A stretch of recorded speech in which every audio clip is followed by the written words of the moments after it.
Hello, everybody, and welcome to Shauna Spillin' the Presley Tea. But tonight, I'm not the one spilling.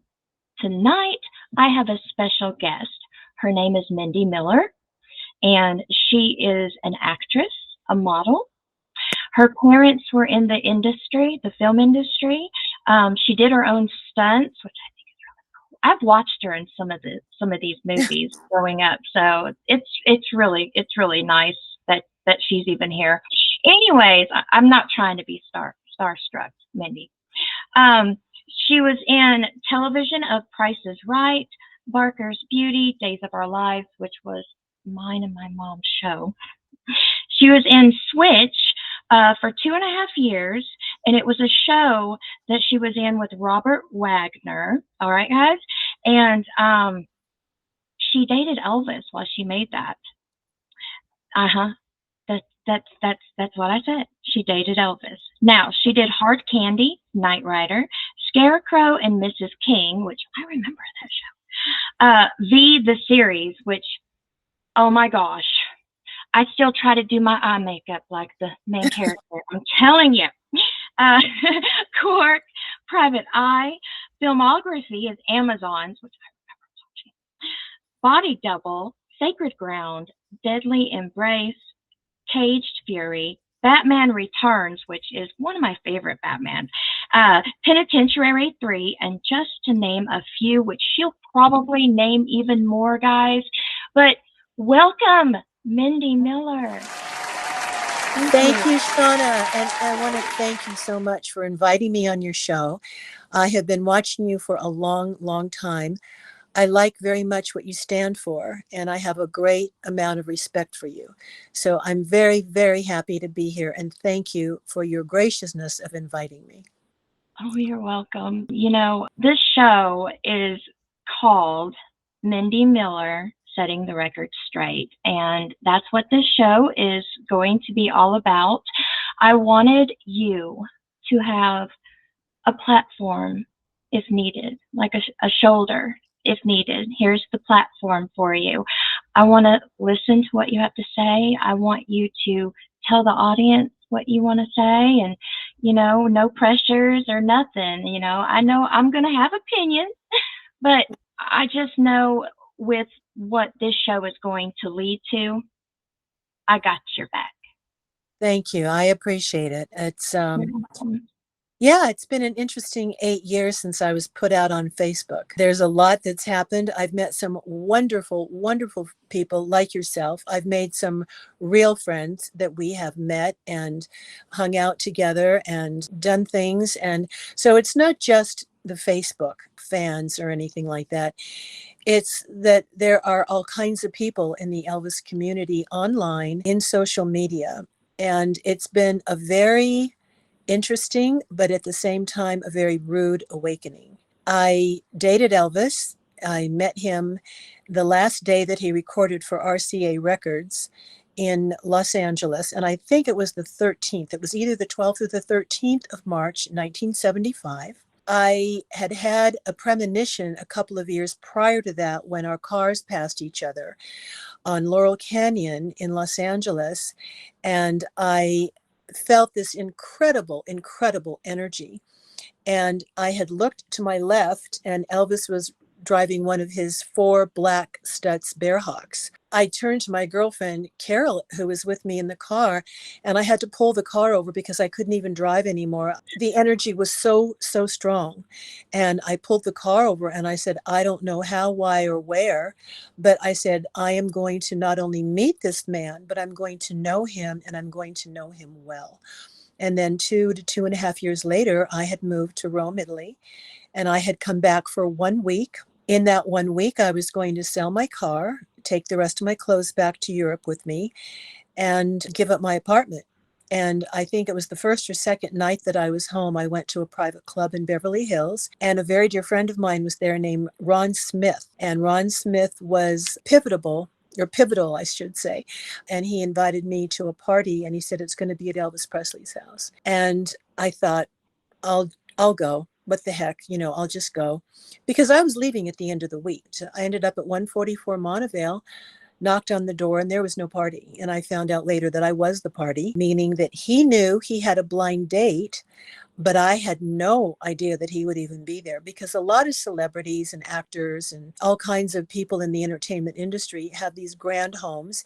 And a lot of the time they're not there, and they will lease them out or rent them out for parties. So you may be at somebody's house, but that particular person that owns it won't be there, or they own it and don't even live there. And they may lease it out for, political functions or something of that sort. So I had no idea he was even going to be there. But I thought, okay, I'm going to get gussied up and I'm going to go to this party. And I was an hour late. And that's how it started. It was quite incredible. And when I was led into the den, there were all the Memphis Mafia sitting around the room. And I did not know what to think. And people have often said to me, well, in this day and age, wouldn't you have walked out? And I said, probably yes. But I knew Ron for many years, and he had an agency, which was a theatrical agency, and it was called Ron Smith Lookalike. He had a Burt Reynolds lookalike, he had a Queen Elizabeth lookalike, and all these different kinds of people. And they would do commercials. And when somebody, Queen Elizabeth is not going to be doing commercials. So there was a commercial that one of his ladies that was Queen Elizabeth had, and it was a butter commercial. And she came on and she had a crown on and all these things. And she said, "Oh, hello, it's wonderful to see you. And you've got to buy this fabulous butter because it's just the best. And I really use it on my scones, etc., etc."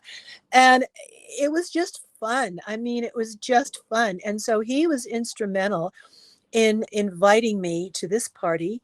And apparently he was friends with some of the guys. And apparently he was, on the lookout for somebody that was Elvis's type. So I guess he thought I was Elvis's type.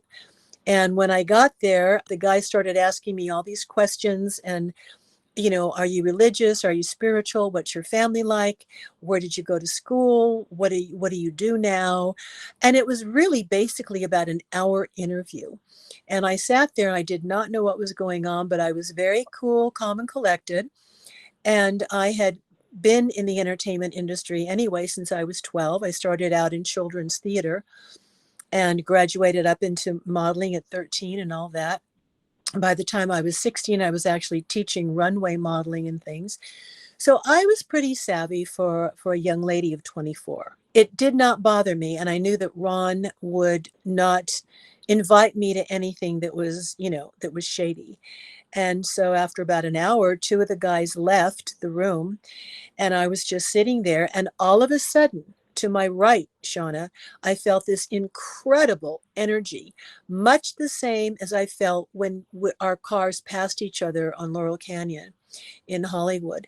And I turned to my right, and there was Elvis standing in the doorway. And he had a stogie, he had his long, thin cigarillo cigar in one hand, and he was wearing his little white cap, and he looked very much the same as how he looked when he was in Hawaii for his birthday. And he had on his suit, with the white stripes down the side and zipped up the front. And he looked at me and he said, "Hi, honey." He said, "Sorry I'm late, but so were you." And I just cracked up. Now, anybody else could have taken that like, "Oh, that's so rude. And why would he say that to me?"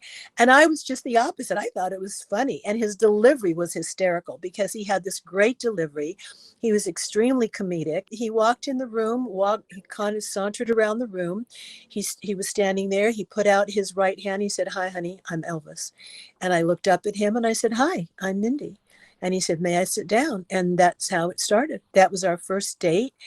And it was that night he put on a little karate exhibition for me with Sonny and Red West. I don't remember if Dave Hebler was there or not.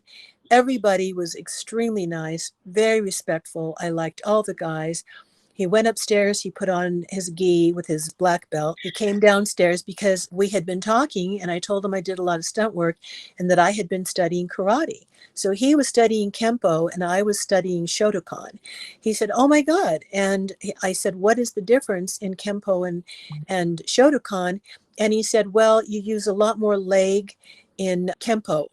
And he said, would you like to see it? And I said, sure, I'd love to. And that's when he went upstairs. He changed, he came down, they did a little exhibition for me, and he was so happy and so proud. And he goes, how'd you like that? I said, that was great. I loved it. And, he just was this great guy. I wasn't looking at him as Elvis Presley, the star, the singer, the actor, none of that. And, he was very, I mean, I could never say average looking. The man was never average looking. But I mean, No. he was very normal. Do you know what I mean? He did not have his hair all done. He wasn't in one of his, his beautiful shirts or anything like that. I mean, he was just at home, relaxing. And that's the man that I ended up falling in love with. This man was so easy to love. You won't hear anybody say that they did not love him.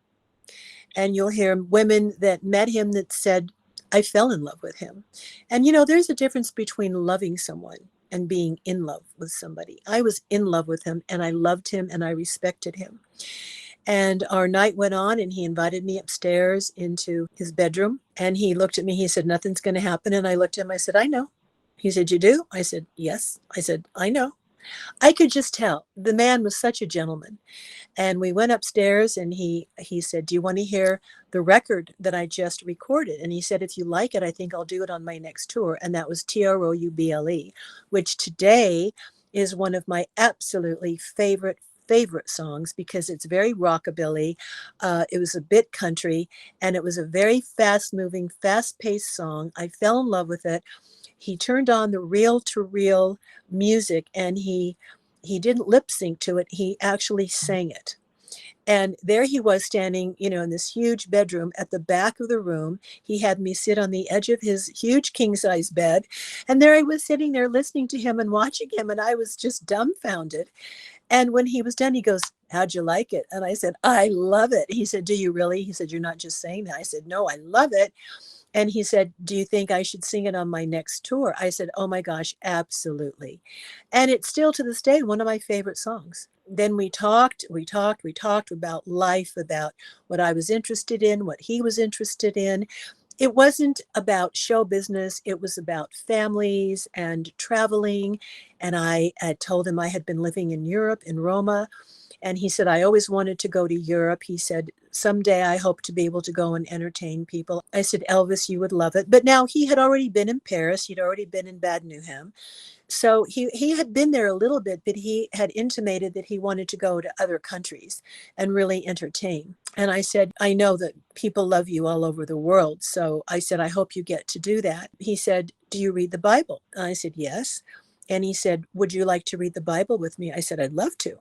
So we just laid on the bed and nothing happened. We started reading the Bible, and there were two or three of his favorite chapters. One was Psalms, one was Song of Solomon, one was Revelations. He asked me how I felt about God. I said, well, I have the God of my understanding. And he said, that's a really good way of putting it. And I said, I believe that everybody has their own journey and their own walk. And we started talking about spirituality. And that's what really got to him. He said, so you're very spiritual. I said, very. I said, I have been since I was a little girl. And he said, that's really interesting. He said, so have I been. And I said, oh, okay. So it switched from organized religion to spirituality, and then esoteric psychologies, studying different Lutheran, Baptist, Pentecostal, Church of Christ, all these things we were talking about. We ended up having so much in common.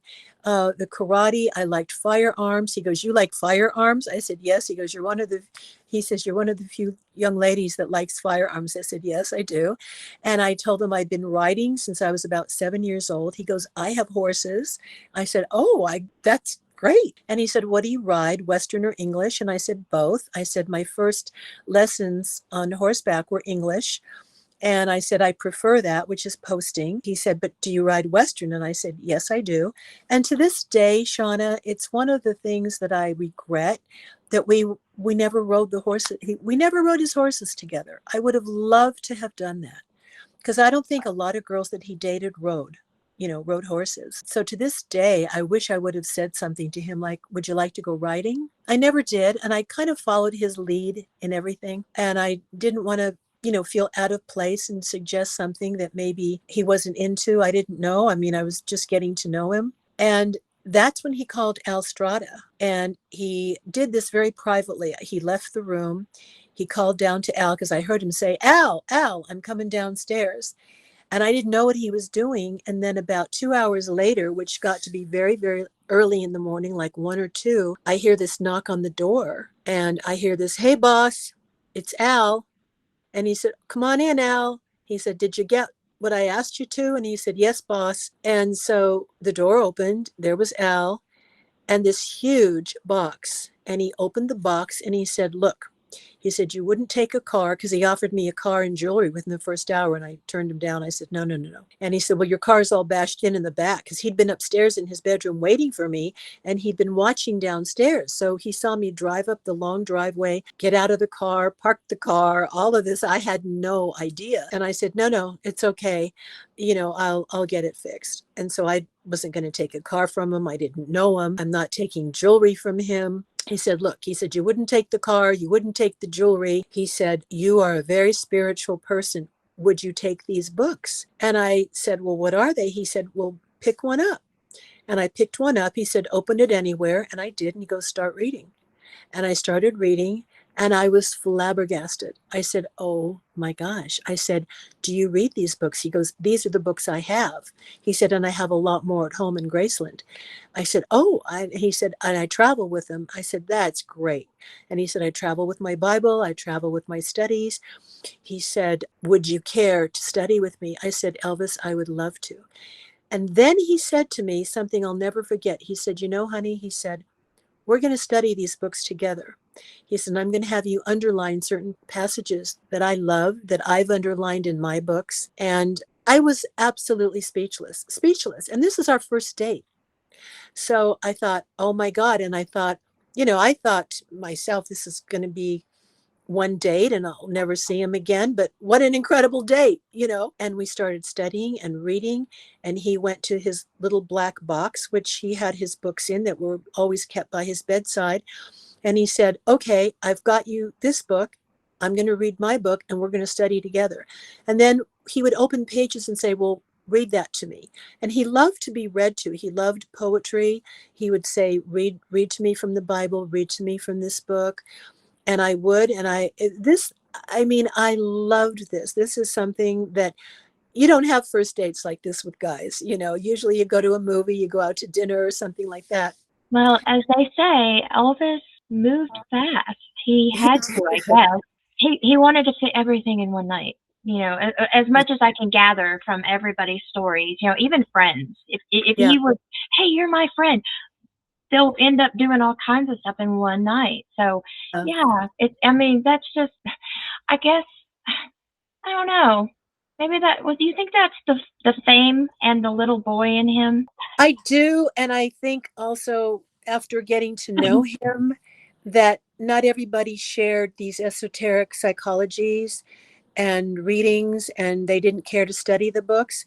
So the only one I really know of that did was Larry Geller and myself. And Larry and I have talked at length about this, in the years past. I adore Larry. I think he's an exceptional human being. We talked about how his mother got him into all the spirituality. He really relates that and thanks his mom for getting him into that. So when I met Elvis that first night and we started this, he was not Elvis Presley. Do you know what I mean? He was just this guy named Elvis. Sometimes he would say, just call me E. And, every other word was honey, honey this, honey that. And, some gals might take offense to it, but I find it very endearing. And if a man says dear or honey, I find that endearing. I've never taken that as, oh, how dare you? How dare you call me honey? You don't know me. I thought it was very sweet and very Southern. And I just liked his whole way about him. And I immediately just liked him. I liked him a lot as a person. And whatever the entertainer was, and I had seen him a couple of times in concert. My mom had taken me. Great entertainer. I mean, unbelievable. But, I tell people I was not the fan. I did not have pictures of him on my wall. My mom had bought me maybe one or two little 45s, 45 records. One was Blue Hawaii because I grew up the first 3.5 years of my life in Hawaii. We also had that in common. We talked about Hawaii, and I told him that I had gone back to see my father when I was 16, that I loved Hawaii. He asked me what island I lived on. I told him Oahu. We had so much in common that we just got along. I was really shocked. I would never have expected that. I didn't know what to expect. I thought I was going to a party. So for me to be there with this man by myself and the Memphis Mafia downstairs, and they didn't join us. Elvis wanted us to be alone to get to know me. Our date lasted till like 7 o'clock in the morning. We just stayed up and talked all night. I'm a night owl anyway, so that was perfect for me. Finally, I said, Elvis, I've got to go. I got to go home. He goes, well, do you have to? I said, Elvis, I do. And it turns out I lived 15 minutes away from him. So it was so easy, for me to get home. And, he asked for my phone number. I gave him my phone number. I walked in the door and the phone was ringing. And I thought, my gosh, she's calling me at like 7:20 in the morning. And I picked up the phone and I hear this, hi, honey. I thought, I said, who is this? He goes, it's Elvis. I said, what are you doing? And he goes, I'm calling you to make sure you got home okay. And I went, oh, wow. I went, thank you so much. We ended up talking for another couple of hours. And then he said to me, he goes, you're going to come back and see me tonight, aren't you? And I was so surprised. I had no idea. And I said, well, yeah, I guess if you want me to.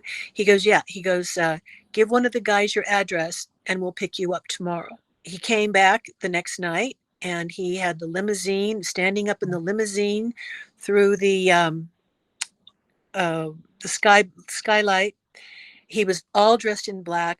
Now he looked like the Elvis Presley that we know. And I was looking out my bedroom window to my left, and I saw this beautiful long black limo.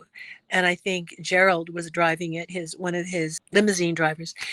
And I'm looking down the street, and he pulls up in front of my house, and he's standing up in the sunroof with a rifle straight up in the air. And I thought, oh my gosh. And he didn't get out of the car. He sat in the car. And then I saw one of the guys get out of the car, and he came around to my apartment door and knocked on my door. And he said, hi. He said, Elvis is here to pick you up. I said, okay. I said, I'm ready. And we walked downstairs, and Elvis got out of the car, and he said, hi, honey. And he put his arms around me and just gave me a little hug.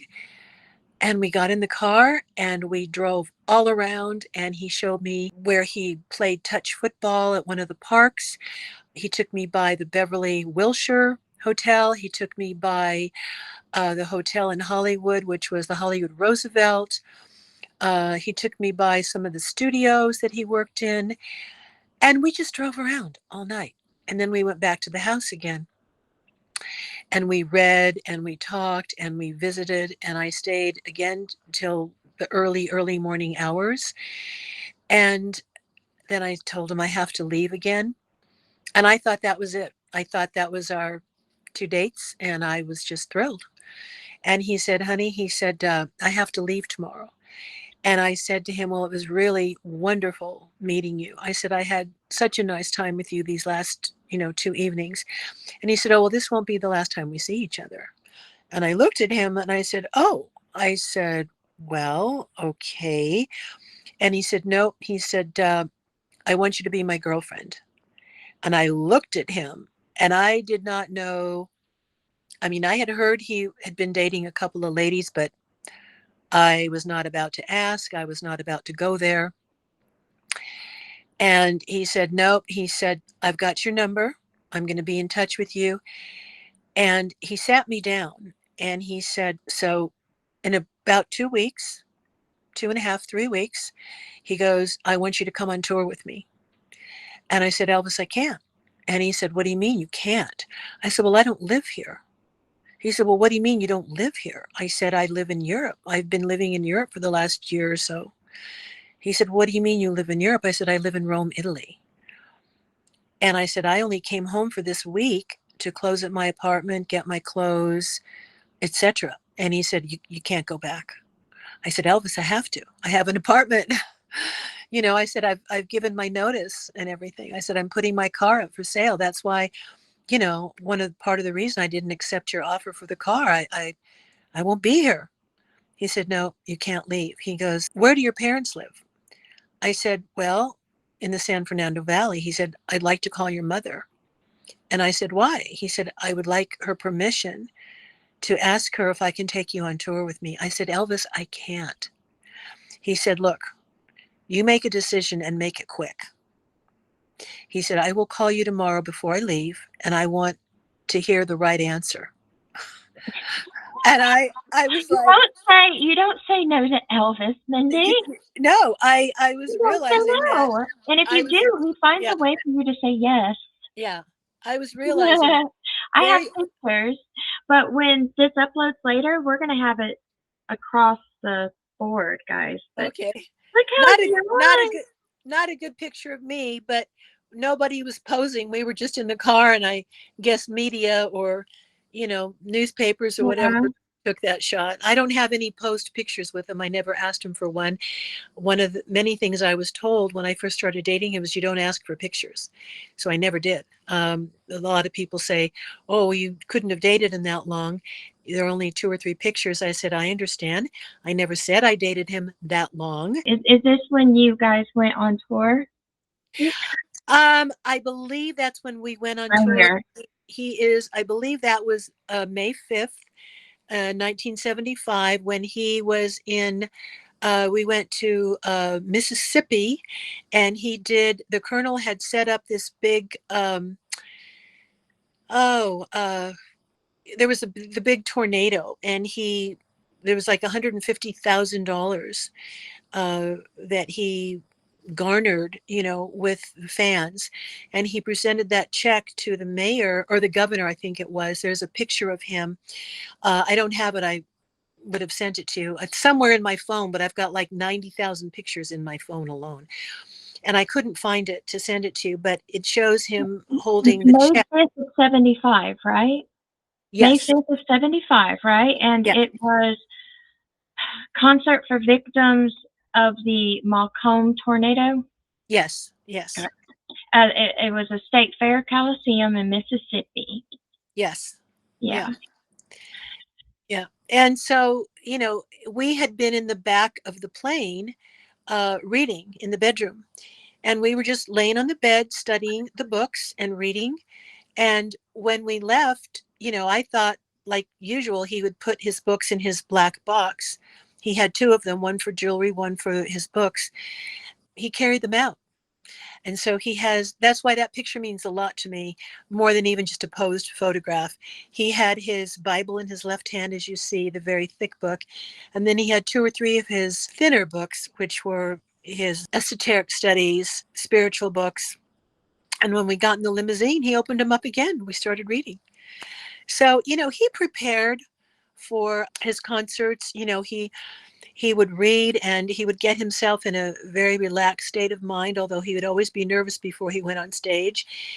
And he would go to a corner and pray, sometimes by himself. Sometimes he would get the Sweet Inspirations or JD Sumner and the guys, and they would have a little prayer session before he'd go on stage. And he would pray to God to not forget the lyrics. Sometimes he went on stage with a piece of paper with lyrics. And when he got through the first song, he was okay to go, and he would drop the paper on the stage floor. But he would be nervous always. And he said, the day I'm not nervous to go on stage is the day it's over. And I thought, that's interesting, because he always, true entertainers, you don't just go on and, oh, it's just a piece of cake. No, he never considered what he did that way. He was always nervous. He was always hyped up.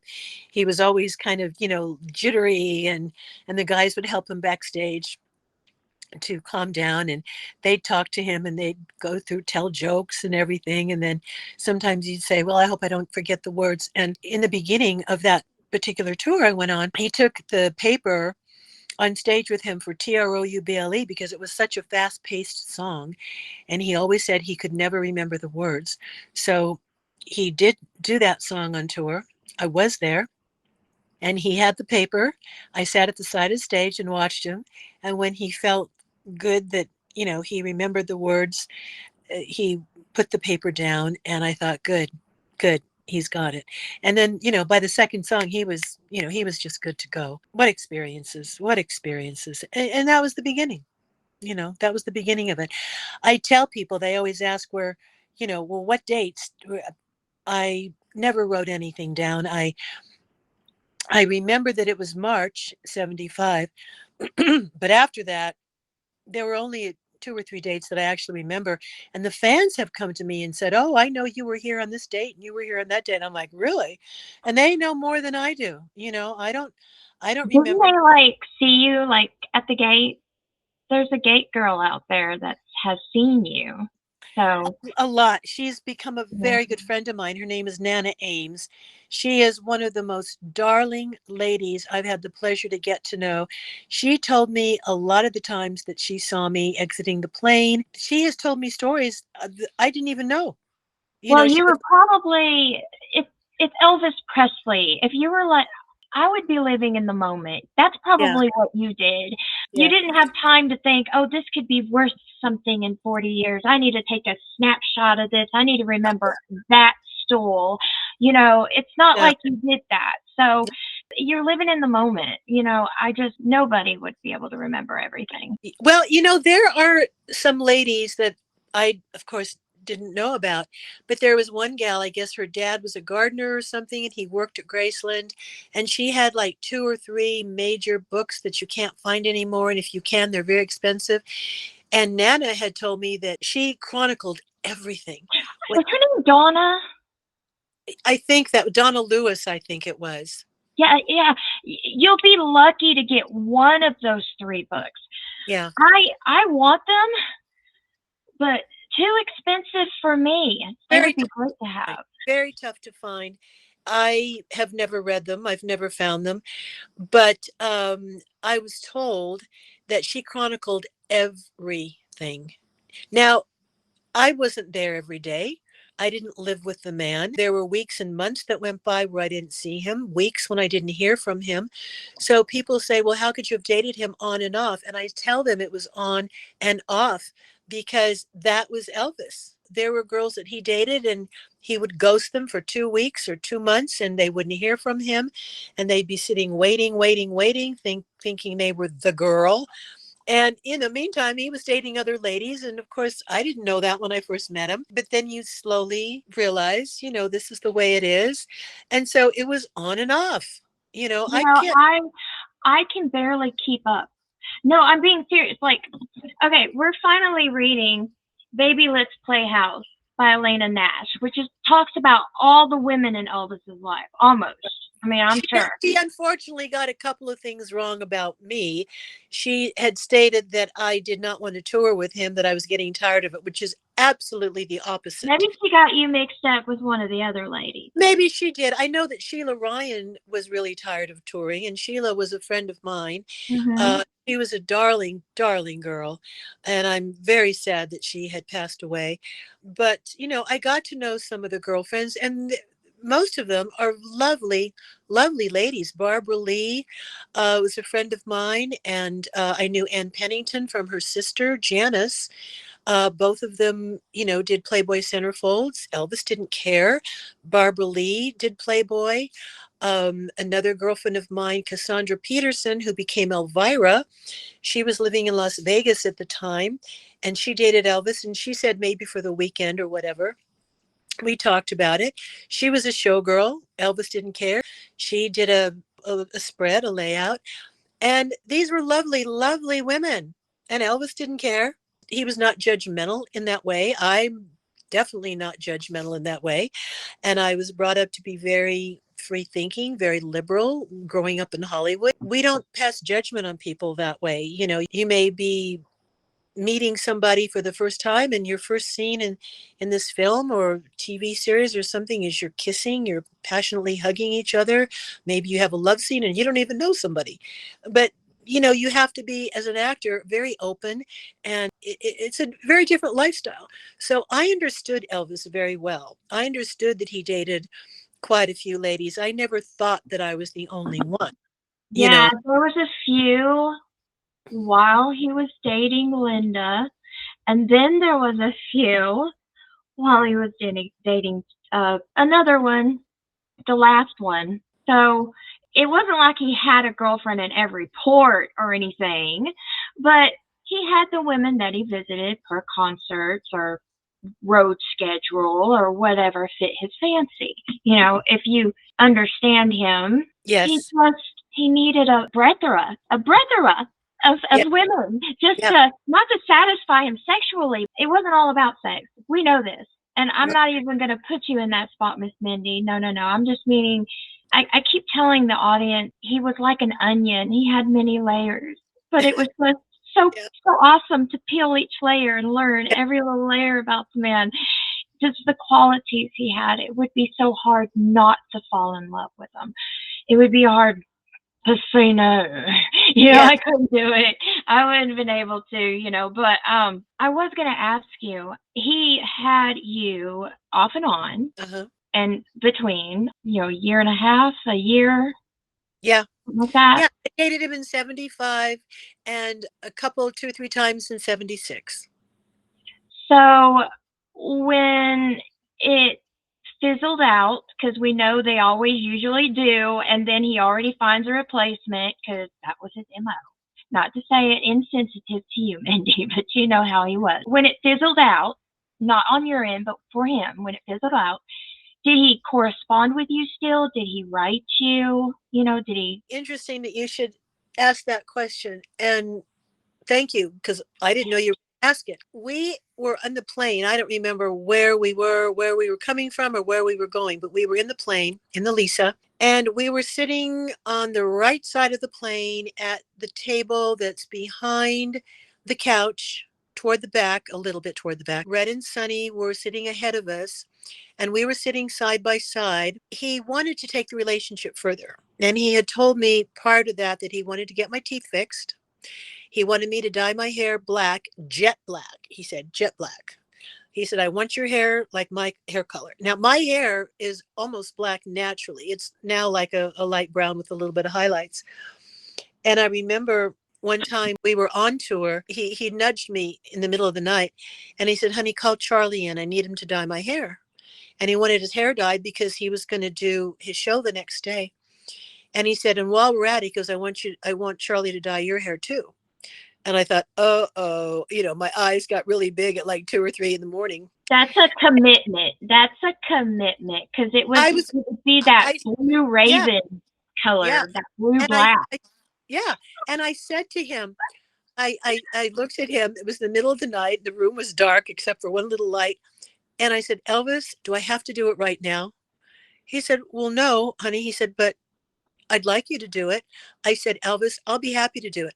I would. I was not that person, which is leading up to what happened in the plane in your question, believe it or not. I was not that person that everything was a pain for me. I loved this man. I love him still. I will always love him. I will always respect him. I will always stand behind this man and raise his legacy and protect him as best I can. And that's why I don't say a lot of things. People say, well, why didn't you say this? Why? I said, no, I'm protecting him. Not a lot of people do anymore, and I will.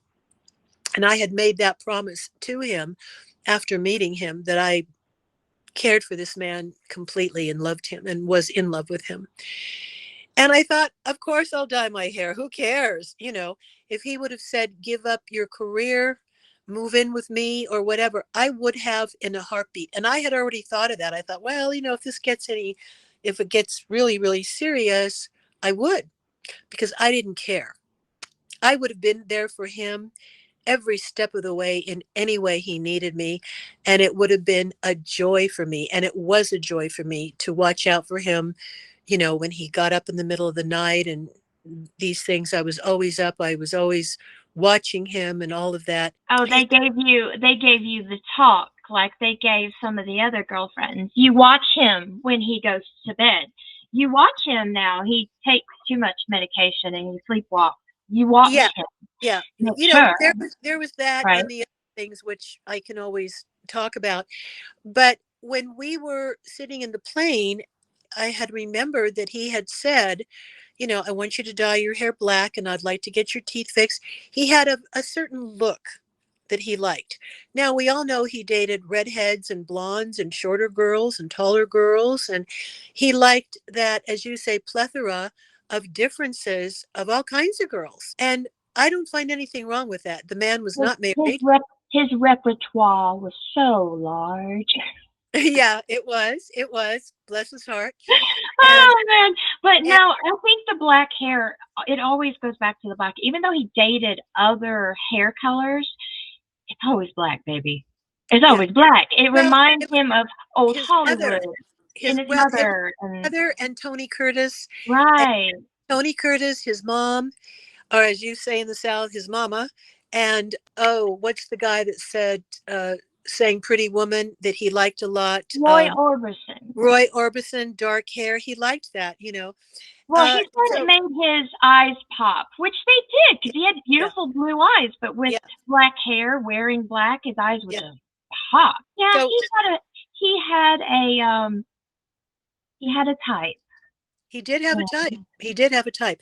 And so we had been sitting in the plane. He had said to me, because I knew he wanted to take the relationship farther, he started asking me about ex-boyfriends or past boyfriends. And I thought, ooh, now nobody had ever told me you don't talk about your ex-boyfriends, no matter when he asks you or what he asks you, you don't talk about him.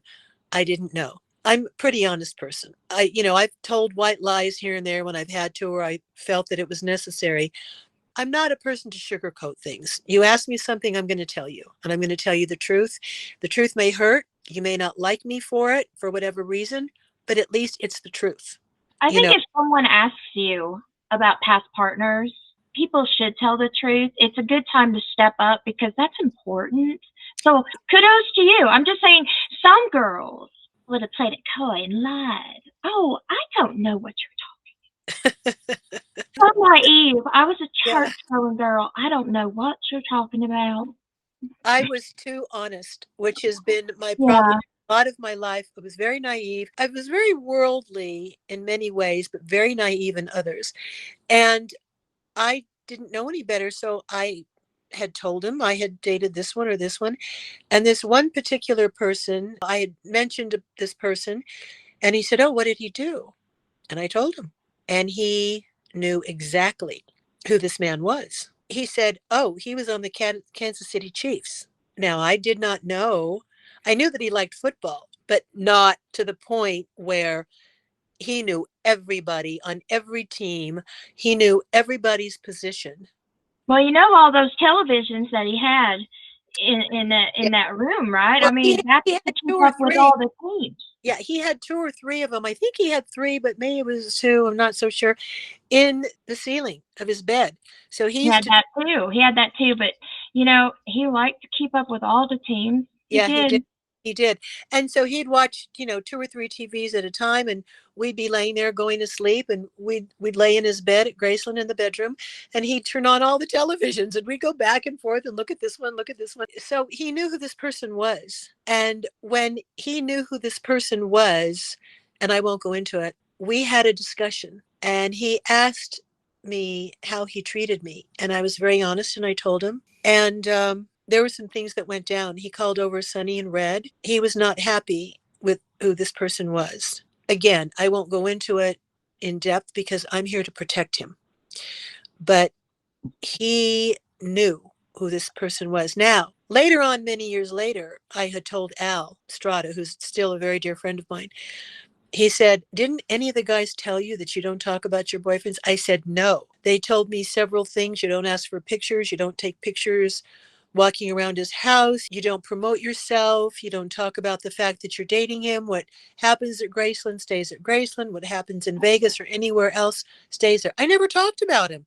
My mom knew I was dating him. A couple So of good girls. basically, they told you should have lied. You should have lied through your teeth. Too late now, but people always ask me, why was there a breakup? And I'm very honest about Elvis. Elvis never broke up with anybody, to my knowledge. everything faded away. Yeah, You it faded. you just would not hear from him. That happened with a lot of the ladies, and he would say, just remember, I always love you, or I always care for you.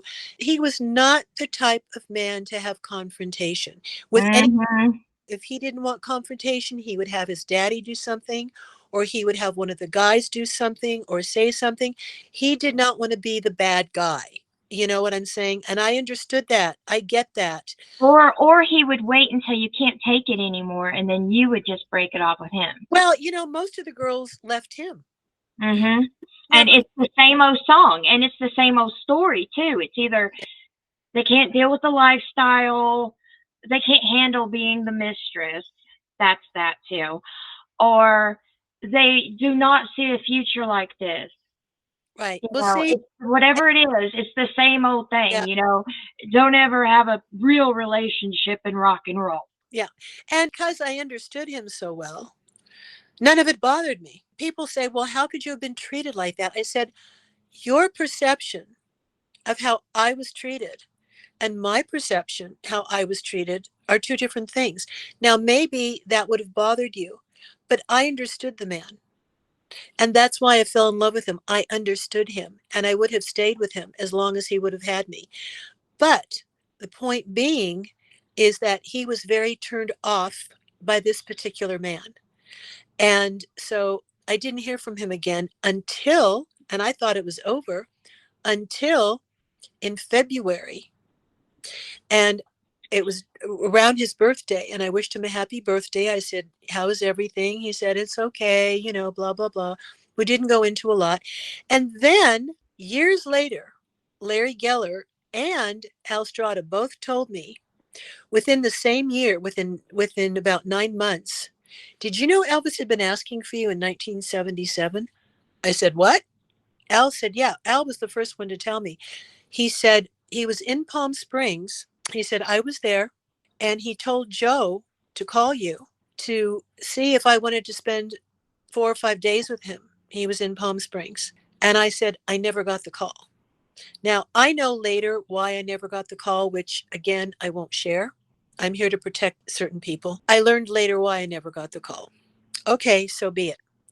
Then later on in that year, I was talking with Larry Geller. We had a long conversation on the phone.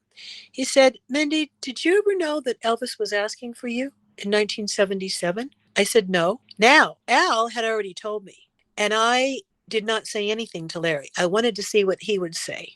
And if he would say close to the same thing that maybe Al said. So he said, yeah, he said he was in New York. It was apparently near Syracuse or somewhere in New York. And he was by himself. Whatever had happened, happened. I won't go into that. And he told Joe, I want Mindy out here. She gets me. She understands me, were Larry's exact words.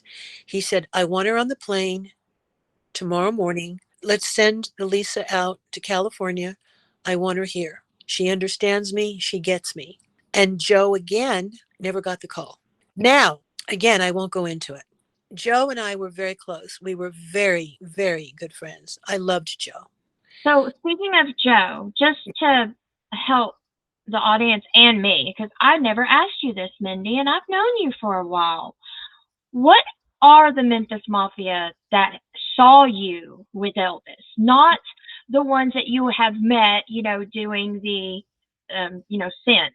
I mean, the ones that were there when you met Elvis. Who were the Memphis Mafia that saw you? You mean the first night that I was there? Well, just in general, like. Well, Dave Hebler, Ricky Stanley, David Stanley.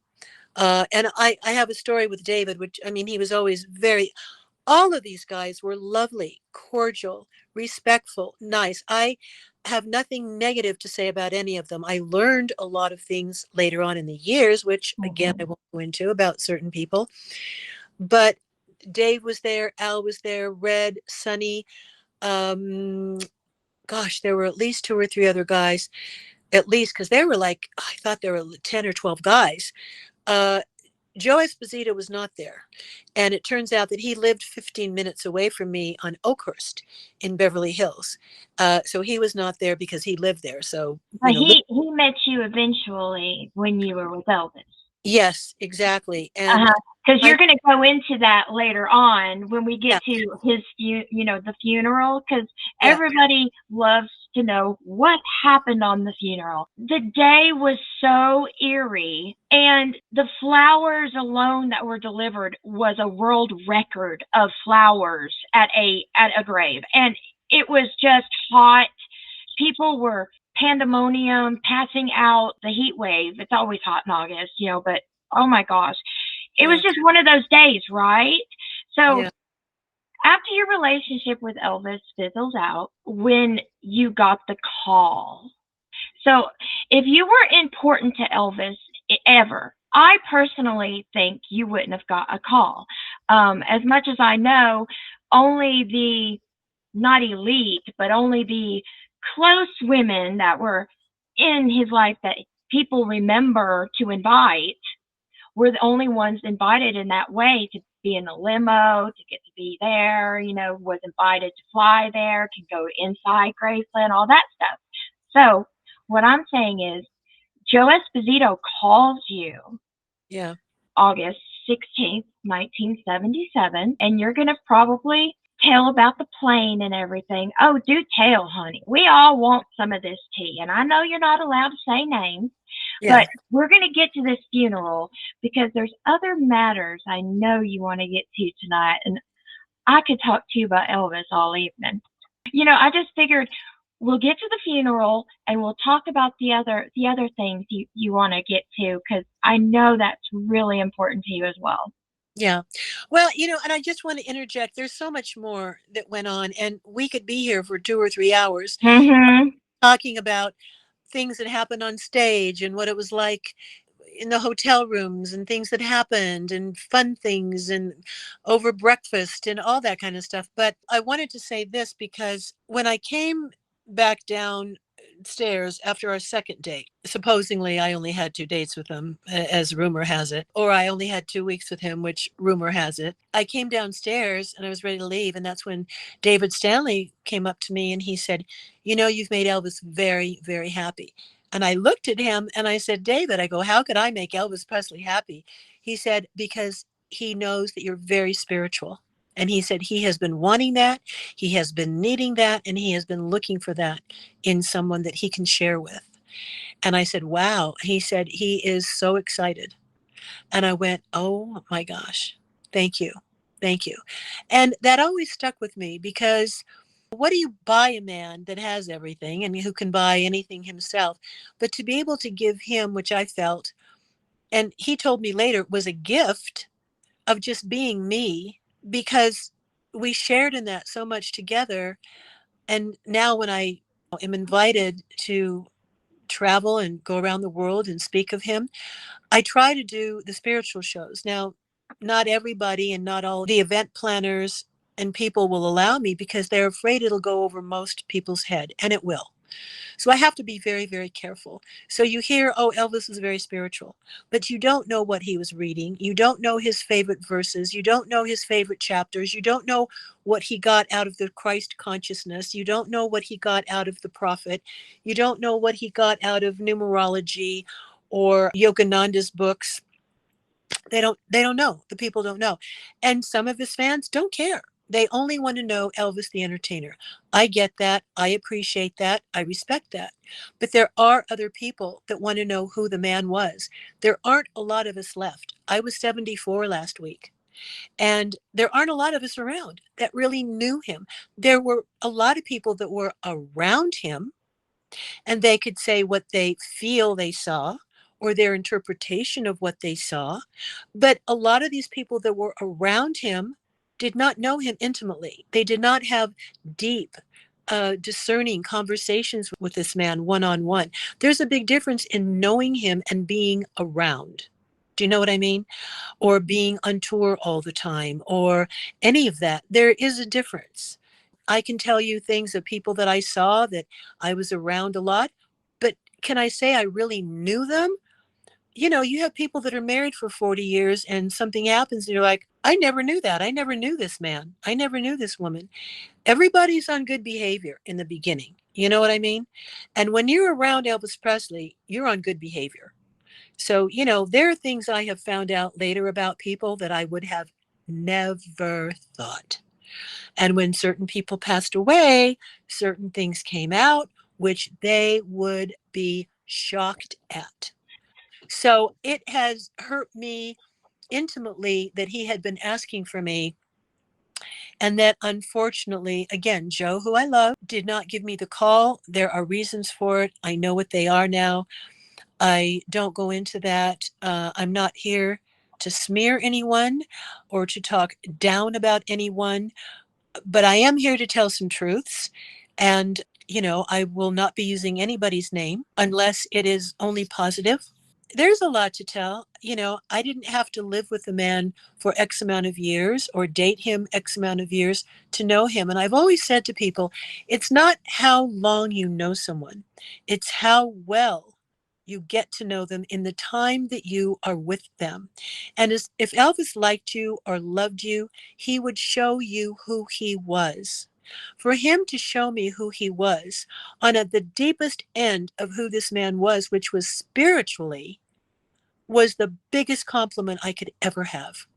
It's not about what he bought me, what he gave me, where he took me.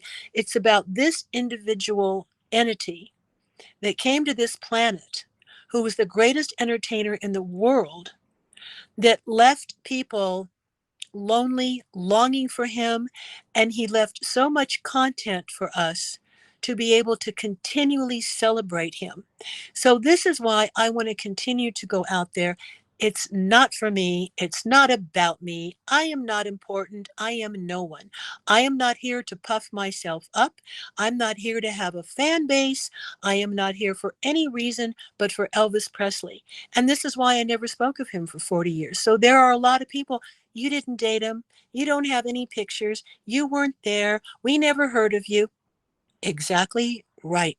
Because I never talked. I never spoke until someone put me out there. Well, when you got the news that Elvis passed, you couldn't fly. Another lady couldn't fly. They Right. were We forbidden were from not allowed. flying. We were not allowed on the plane. And I had been packing, and Joe called me back and he said, Mindy, keep packing, but you can't come on the plane. And he told me why. And I thought, okay. Well, can I tell the audience just in case? I know you don't want to, but I'm just going to because it's everywhere now. Everybody knows it. I've said it before. The ex forbidden anyone to use the plane but her. You know how Prissy Pants is. So that's the story here, and I'm sticking to it. Okay, Miss Mindy, there you go. I Okay. told them. So, Some people might not be in the, might not be in the light about everything yet. So I no, thought I told. I believe me, I understand. I do understand. It's your show and you can say what you want. So Joe called me back and he said, keep packing. He said, but we are going to have to get you on American Airlines because when Elvis did fly, whenever he flew and he didn't have his plane, because he only got the plane in 1975. I don't think people realize when I met him and started dating him, he was having the Lisa Marie redone. And it was in, I think, Dallas, Texas or Houston or somewhere like that. And he had said to me, honey, he said, you'll be one of the first people on my new plane. And I went, wow. And he was like, I can't wait for you to see it. And he told me how he was having it all decked out. So, he did not have the plane before that. So he was flying commercially and all that. And he had the Hound Dog, which was a much smaller plane that he flew. And I think I was in the Hound Dog once or twice too, because the plane wasn't ready. The Lisa Marie wasn't ready. So Joe said to me, we're going to have to bump some people off American Airlines to get you on, to get you over here. And I thought, wow. So I went to American Airlines. Joe had a car pick me up and take me to the airport. I went by myself and other people went to the airport and other people went on the Lisa Marie. And I don't even remember the flight, to be honest with you. I was in such shock. I was a deer in the headlights, Shauna, for a long time. Well, I'll tell you, every year it breaks my heart. Every year on August 16th, 77, you're always posting, and guys, it'll be a better picture when this uploads, but I'm showing it anyway, so she'll talk. This is a photo of you, and you post this every year Yeah. on your pages. And not just this one. This is you with Alstrada walking out of the mausoleum where they put Elvis the first time. And I have another one because it's like a series. There's you and him again walking out, and Yeah. he's holding you up because I can just see how sad you are. You can barely walk. But the thing is, I know some people has disputed some things, but I'll tell you, Miss Mindy, if you weren't important in any way, shape, or form, Joe Esposito wouldn't have cared to call you. You wouldn't have got on a flight to be moved up on any flight, and El Strada wouldn't have cared to hold you on his arm to help you that day. Yeah. Seeing you grieve. That for me, I wanted to throw that out there because that's just like if you weren't important, that wouldn't have happened. You Well, know, and there are also rumors. One of the rumors was by a particular person that had stated that I had been begging her and her boyfriend to please invite me to his funeral. None of that is true, as are a lot of other things that are not true. There's also that rumor that I was begging this person and her boyfriend at the time to meet Elvis. I didn't even know these people at the time. I was living in Rome with my boyfriend at the time. Another false untruth, now another. you know what I've noticed with some, I'm not saying all, some of the exes, it's a jealousy factor and rumors fly. And I guess that's the next part of this show, guys, which is part of it too. The online bashing, the craziness of how jealousy comes up and rears his ugly head again. And that's why I wanted you on, really, is so you can defend yourself. You held on to a lot of this stuff for many, many, many years. 8 years. And 8 years. I don't know Eight how you years. did it, girl. You know me. I would have said something long before now. And in fact, there has been some past shows that I've had where I've said stuff about you in your corner, just because I felt like I needed to do it because if you're not doing it, somebody got to do it. But I, anyway, I didn't I digress. I didn't do it. I talked to a lot of people that I know in the Elvis community, and people and even my personal friends said, don't go there. Don't come down to their level. No. There had been a lot of bashing between some ex-girlfriends and other people, and it was ugly. It was really, really ugly. That's not my style, Shauna. It never has been. Now, behind the scenes in my private life, yeah, I could be angry, I could be hurt, I could be a lot of things, but this is where my faith in the God of my understanding and the universe comes in. If I did not have my faith to see me through with the things that have been told about me and the way that I have been treated when I have done nothing. Now, I will admit, I have said some things when somebody has attacked me, I have attacked back. I'm far, far from a perfect person. I have made a lot of mistakes. I have paid for them and I still do. And I'm not going to be embarrassed to say them or talk about them because this is my truth. I don't shun things and put them behind the scenes. I take responsibility for me. You know what I'm saying? I'm not looking to be saved by anybody. But I have also, with my faith, been accused of hiding behind religion, of not being a Christian. I am a Christian because I believe in God, but I'm not the Bible toting Christian that is in church every Sunday, that lives exactly by the Bible. I read the Bible. I love that book. It's a great book. But I also study esoteric things. I also study life after death. I study all these kinds of things, which Elvis studied too.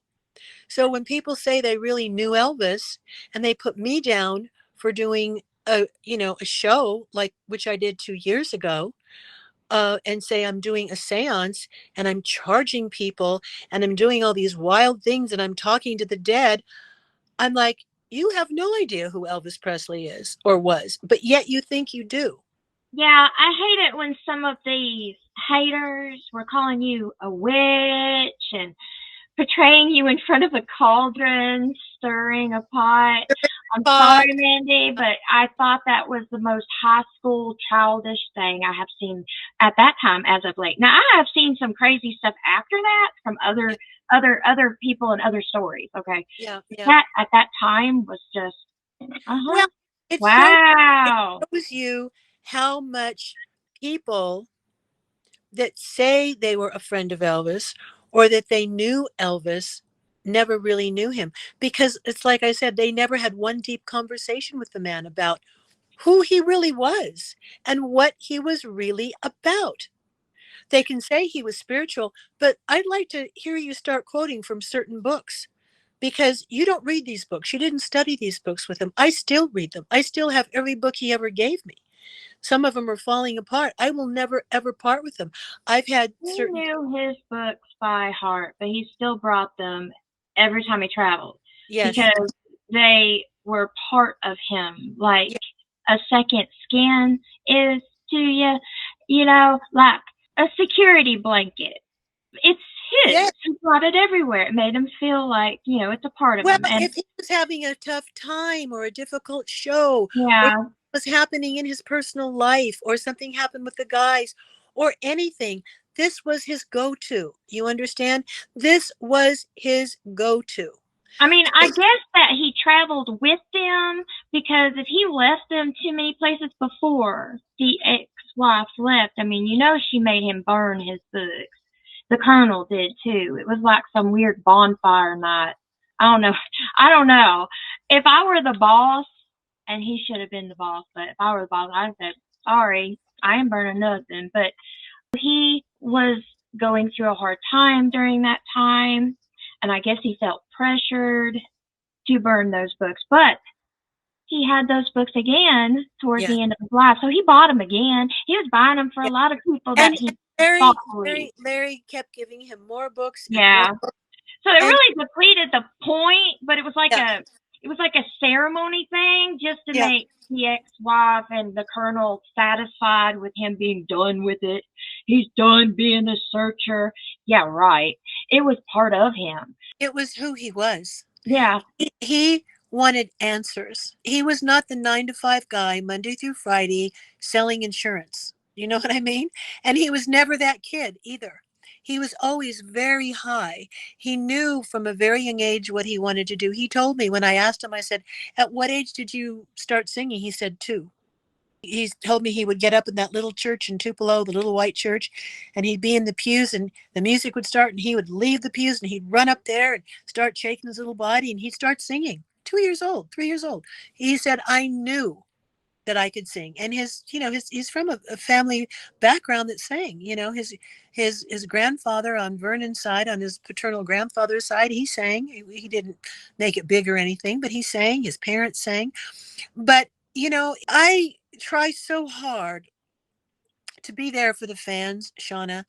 And, after me being put out there without my knowledge, without my consent, I talked to this person and I said, well, what am I supposed to do? I never talked about Elvis. I never wrote a book still. And this person said, well, you need to go talk to the fans.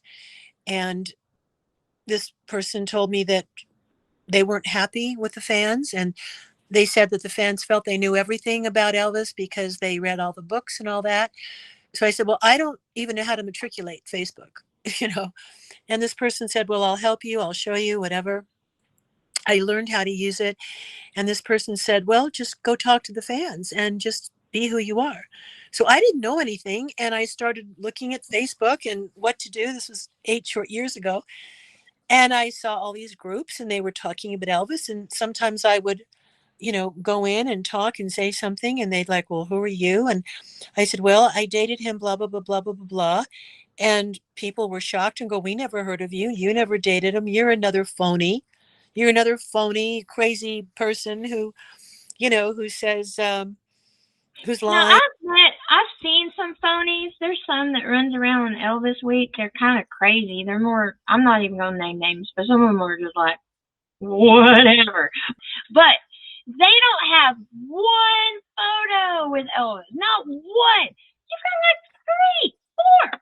We're good. And you got a cake girl. Remember covers you. We're good. But some of these people have nothing. And then they'll make up stuff and go, I lost everything in the fire. Oh, convenient, convenient. It's just, I Or mean, or all jewelry that was given to them was stolen out of oh their yeah, that heart. too. It's like whatever, however it is, it's conveniently gone. Yeah. Gone with the wind. It's not coming back. It's gone. But Yeah. you know, no, you've got photos. People remember you. There are still people alive in the Memphis Mafia that know who you are and that you were there. Well, the thing is, things that I have learned about certain people, again, that will remain nameless, is that because of these rumors that were all started by one person, a lot of people picked up on it and ran with it. And they don't know me. They don't know anything about me. They only know what they've heard. And so they blindly believe it. Certain people have picked up on it. And because they don't like me for whatever reason, and a lot of people don't like me, that's their choice. It's not any of my business what you think of me. It's not my business what you think you know about me. You don't know me personally. You know what you've heard.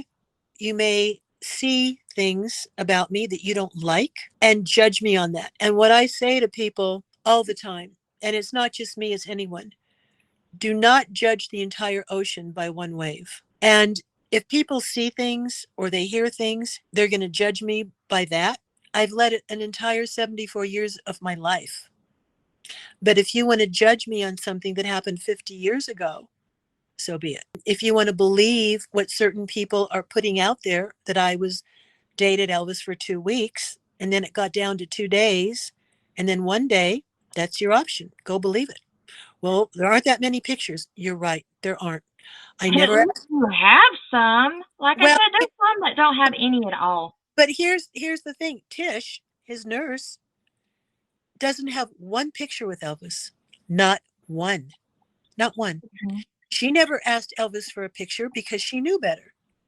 She never went up to Elvis and put her arm around him and his arm around her and said, Elvis, can we have a picture? She does not have one picture. So now you're going to say that Tish was not his nurse? The real fans that do their homework, that come to me, and I talk to everybody. Maybe I shouldn't. I know some of the other girlfriends don't. They'll post things, but they don't talk to the fans. I have been up since 3 o'clock my time today in California talking to the fans. I have not slept. Okay. I get up about 6 or 7 every morning. I check my social media and I try and answer everybody on my pages, in my group. I go over everything. And people say to me, you're the only one that has ever answered me. I have gone to so and so and so and so and so and so, and nobody ever comes back with an answer. They don't talk to us. I said, I'm sorry. I can't speak for them. I said, I'm sure Some that. of them have to have a certain type of narrative. Some of them have to keep to a certain type of narrative, so that it's better to keep their mouth shut than to never open them. You see, them not responding to fans' questions is probably just, it just should tell the fan who's asking the question, oh, I'm on the right trail. There's something there. Because, people being quiet, that means something. Why? Why some of them quiet? We already know there are some things, and rumors get amiss and stuff like that, but that's the point. They're quiet. They don't answer the fans. There's a reason why, Mindy. There's something there. I think they have to either keep with the fairy tale of a certain X. Narrative, yeah. Yeah, they have to keep with that. Then they have to keep with a certain part of his past, but they can't accept all of his past because that would make him look ornery. Elvis shouldn't look ornery. No. They like to sugarcoat his past. I think it's sad. There is some really dark things of his life, but he had to go through that stuff in order to crawl out of it. Anybody who's seeking, who's searching, has got to go down to their very, very bottom before they Well, can find I what's at the yeah, top. we all have dark periods in our life. We all have dark things in our life. I'm Well, not. he's human. He Yeah, had dark yeah. periods. He had, I but we, unfortunately, we know every dark period almost that he had, because some people like to study Elvis with a microscope, every little detail, every little thing, you know. So I noticed, though, it depends on who you ask the questions to and what narrative they have in order if they're going to answer your question or not. Yeah. Like, what ex-girlfriend camp are you on? What flag do you fly? Oh, What? there are a lot of camps out there. That's for sure. Yeah, there is, and it's so hard. I Um, and I have said to his fans, because I don't have fans. I've always made it very clear. I do not have fans. I have friends. Elvis fans are my friends. So I don't come from the space of ego and narcissism. Oh, I have these fans and my fan and this. No, they're his fans. You're my friend. And I am here to talk to you, to help you, to answer questions, to share with you whatever knowledge I have. And if they ask me something and I don't know, I don't make something up. I don't embellish things. I say, I don't know, but let's find out. Let's Google. Let's do this. Let's do that. And they've been really lovely and kind to me. There are some that are horrible, that are jealous. They're very narcissistic. They always have to be right. They're never wrong. Narcissistic people have to have power over you, which I'll get into as well. you Uh, know, Elvis, about spirituality and things. You know what I've discovered throughout my path, and this is a point here, Mindy. I didn't mean to interrupt. There's a reason. Elvis attracted narcissists. yeah. He attracted them like a moth to a flame. And that has something to do with his charisma. He attracted too many of them. And he was used a lot in his life Well, and the word, abused. I have to tell you the word used. Um, I remember once we were talking about that, and he said, you know, Mindy, he said, we all use each other, meaning we all utilize each other for something to do, whether you're a gardener, whether you're a cook, whether you are a driver. We utilize each other to get things done in this world, but you don't ever misuse and abuse. And he was very He was misused. such a And sage, man. So wise. I he would was, have loved to listen to. I mean, I would have been in the middle with this Sermon of the Mount, cussing and all. I would have been like, "Go E!" You know, that's just me. yes, I yes, memorized his yes, whole yes, sermon yeah, yeah. because it's And just, you know, it's a shame. It's really a shame that it is. certain entities and certain companies, we won't mention names, Yeah. don't care about him. They care more about making money. They care more about inviting people that have the same old stories, or people that really shouldn't be speaking. And it's disappointing to me. And they will turn around and say, well, we're disappointed in her. You know, there's that turnaround where there's attack, attack, attack, attack, attack. And you know, Elvis was very misused and abused in many ways by many different people, but he was so good-hearted that he would say to somebody if they stole something from him, like I think it was Hamburger James, he said, "Hey man, if you needed money or you wanted that piece of jewelry, just come to me. I would have given it to you." Do you know what I mean? He knew better. He knew exactly who and what was going on. But he was not the type of man to just say goodbye. So he would wait, as you said, until somebody left, or he put somebody in another place, or paid for a condo in Westwood, or bought them a house, or whatever, because he never wanted to hurt anyone. Do you know what I mean? And he gave and he gave and he gave a lot of jewelry. He gave a lot of things because he felt guilty, because he was dating other women and he didn't want to hurt anybody. Do you know what I mean? He was the most giving, loving human being ever. And Well, the more giving you are, the more people will step all over you, yeah, I found use that out. you, and take things from Yeah, you. I yeah, mean, he was so smart to even know that utilize. Well, yeah, in a perfect world, We all do utilize each other. But got And that one that you don't just misuse. drains your will to Yeah. live. You don't misuse and abuse. You just don't do it.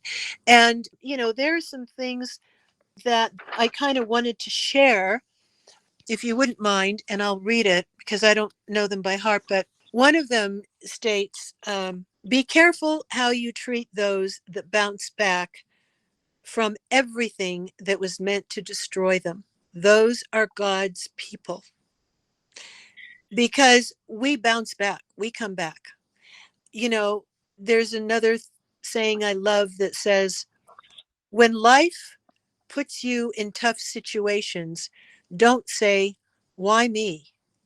Just say, try me. Another one I love is, even if you're an angel, people will still be disturbed by the sound of your wings. Flap them anyway. You know your intentions. Flap those wings. The universe blessed us with freedom for a reason. And these are the kind of sayings that Elvis loved. Like I said, he loved poetry. He loved Psalms for that reason. There is so much nastiness and so much bullying that Yeah. has gone on. And when I was put out there by this particular person, I had no idea. And I had people coming to me left and right, and I took a lot of abuse. Well, you're lying, you're this, you're that. Okay. But as I slowly started to show some pictures and tell my stories and things, and even now there are those that want to be relevant that say, oh, she's lying. All her stories are untrue. And I say to them, I don't remember you being in the plane with us. I don't remember you being with us at any of his houses in Palm Springs, at Graceland. I don't remember you being with us in Colorado or anywhere. Well, you're in books. Yes, you are. You're mentioned in books, not books. You're Yeah. mentioned in books. And you're Well, mentioned in a book from, I'm not naming names either, but there's somebody going to Graceland during Elvis Week this year. You're in her book. So, you well, are mentioned in the books. thing, yeah. And the thing is, Joe asked me to be in his book. I said yes. Alana Nash and Joe came to my apartment, and Mm-hmm. Alana interviewed me, and Joe wanted me in his book. I didn't ask to be in his book. He wanted pictures of me. I gave him pictures, or a picture. I gave him several, and I said, whatever you choose, Joe, go ahead. It's your book. So, I have questions about why I am so mistreated. Why would certain people put me in their book? Why would certain people go with me to a place called the Playboy Mansion when certain people knew what the Playboy Mansion was and had a great time and talked about it in an EIN interview? It's on EIN. One That, is not naive and go into the doors of the Playboy Mansion. You know what goes down there. You'd be stupid to not. I mean, come on. But well, I mean, here's the thing. I was with Playboy models. I was also a bunny in the Playboy Club in Century City. That was the last club that had, Hefner. And I did not want to be a waitress, but I needed extra money. Once a week, I would go in, maybe it was once or twice a week, I don't remember, but I would go in to make some extra money. I had my day job 9 to 5, Monday through Friday. I was an accountant for a very large, it was probably one of the largest art studios in the entire country. We had about 14 or 15 artists. They did paper mache, they did oil painting. It was wonderful. And I was the office girl, the office manager, and I answered the phone. I did the accounts payable, accounts receivable. I made very good friends there. I had been in advertising and radio. I was one of the youngest continuity directors at KGBS Radio. I worked under Jack Myers and Ben Hoberman, who was the president and vice president of KNBC Radio. Or KABC Radio, I'm sorry. I helped produce the Ray Bream Talk radio show, other radio shows. I was very young. I was like 20, 21, even before I met Elvis. So I had a lot of experience in all facets of the entertainment industry. So it's like I said, by the time I met Elvis, I had been supporting myself. I moved out at 17. I've been supporting myself since I was 17 years old. I always have. And so I know what I did. I know my history. Seems like the ones that are bullying are just ones that just, you know, when you point a finger at somebody, pointing a finger at yourself. Oh, You know, absolutely. Yeah. judgments, it's just childish. Nobody should be judging people by what they did in their past, what they did here, and they'll take what you did and stretch it. You've done nudity. Let's just throw it out there. Yeah. Okay, you've done nudity. Well, so Yeah. has Riley. And you Yeah. know what? Lisa Marie showed almost all her side and backside in that Michael Jackson video when he was married to her. And then there's Barbara Lee. Elvis dated her. And then there was Vampirella. Elvis Well, dated yeah, her.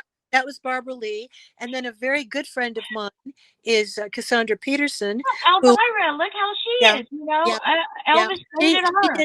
She did a big spread, and I believe that Anne Margaret did some partial nudity, and Janice Oh, Pennington she did. She shows her bare breastises.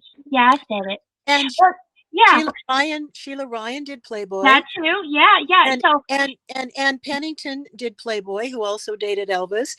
And we've seen pictures of Elvis with alongside with strippers from Vegas. We've seen Elvis bring home one or two showgirls for Christmas, and yet I am the one, because of this one person, that has targeted me and put things out there that are not me.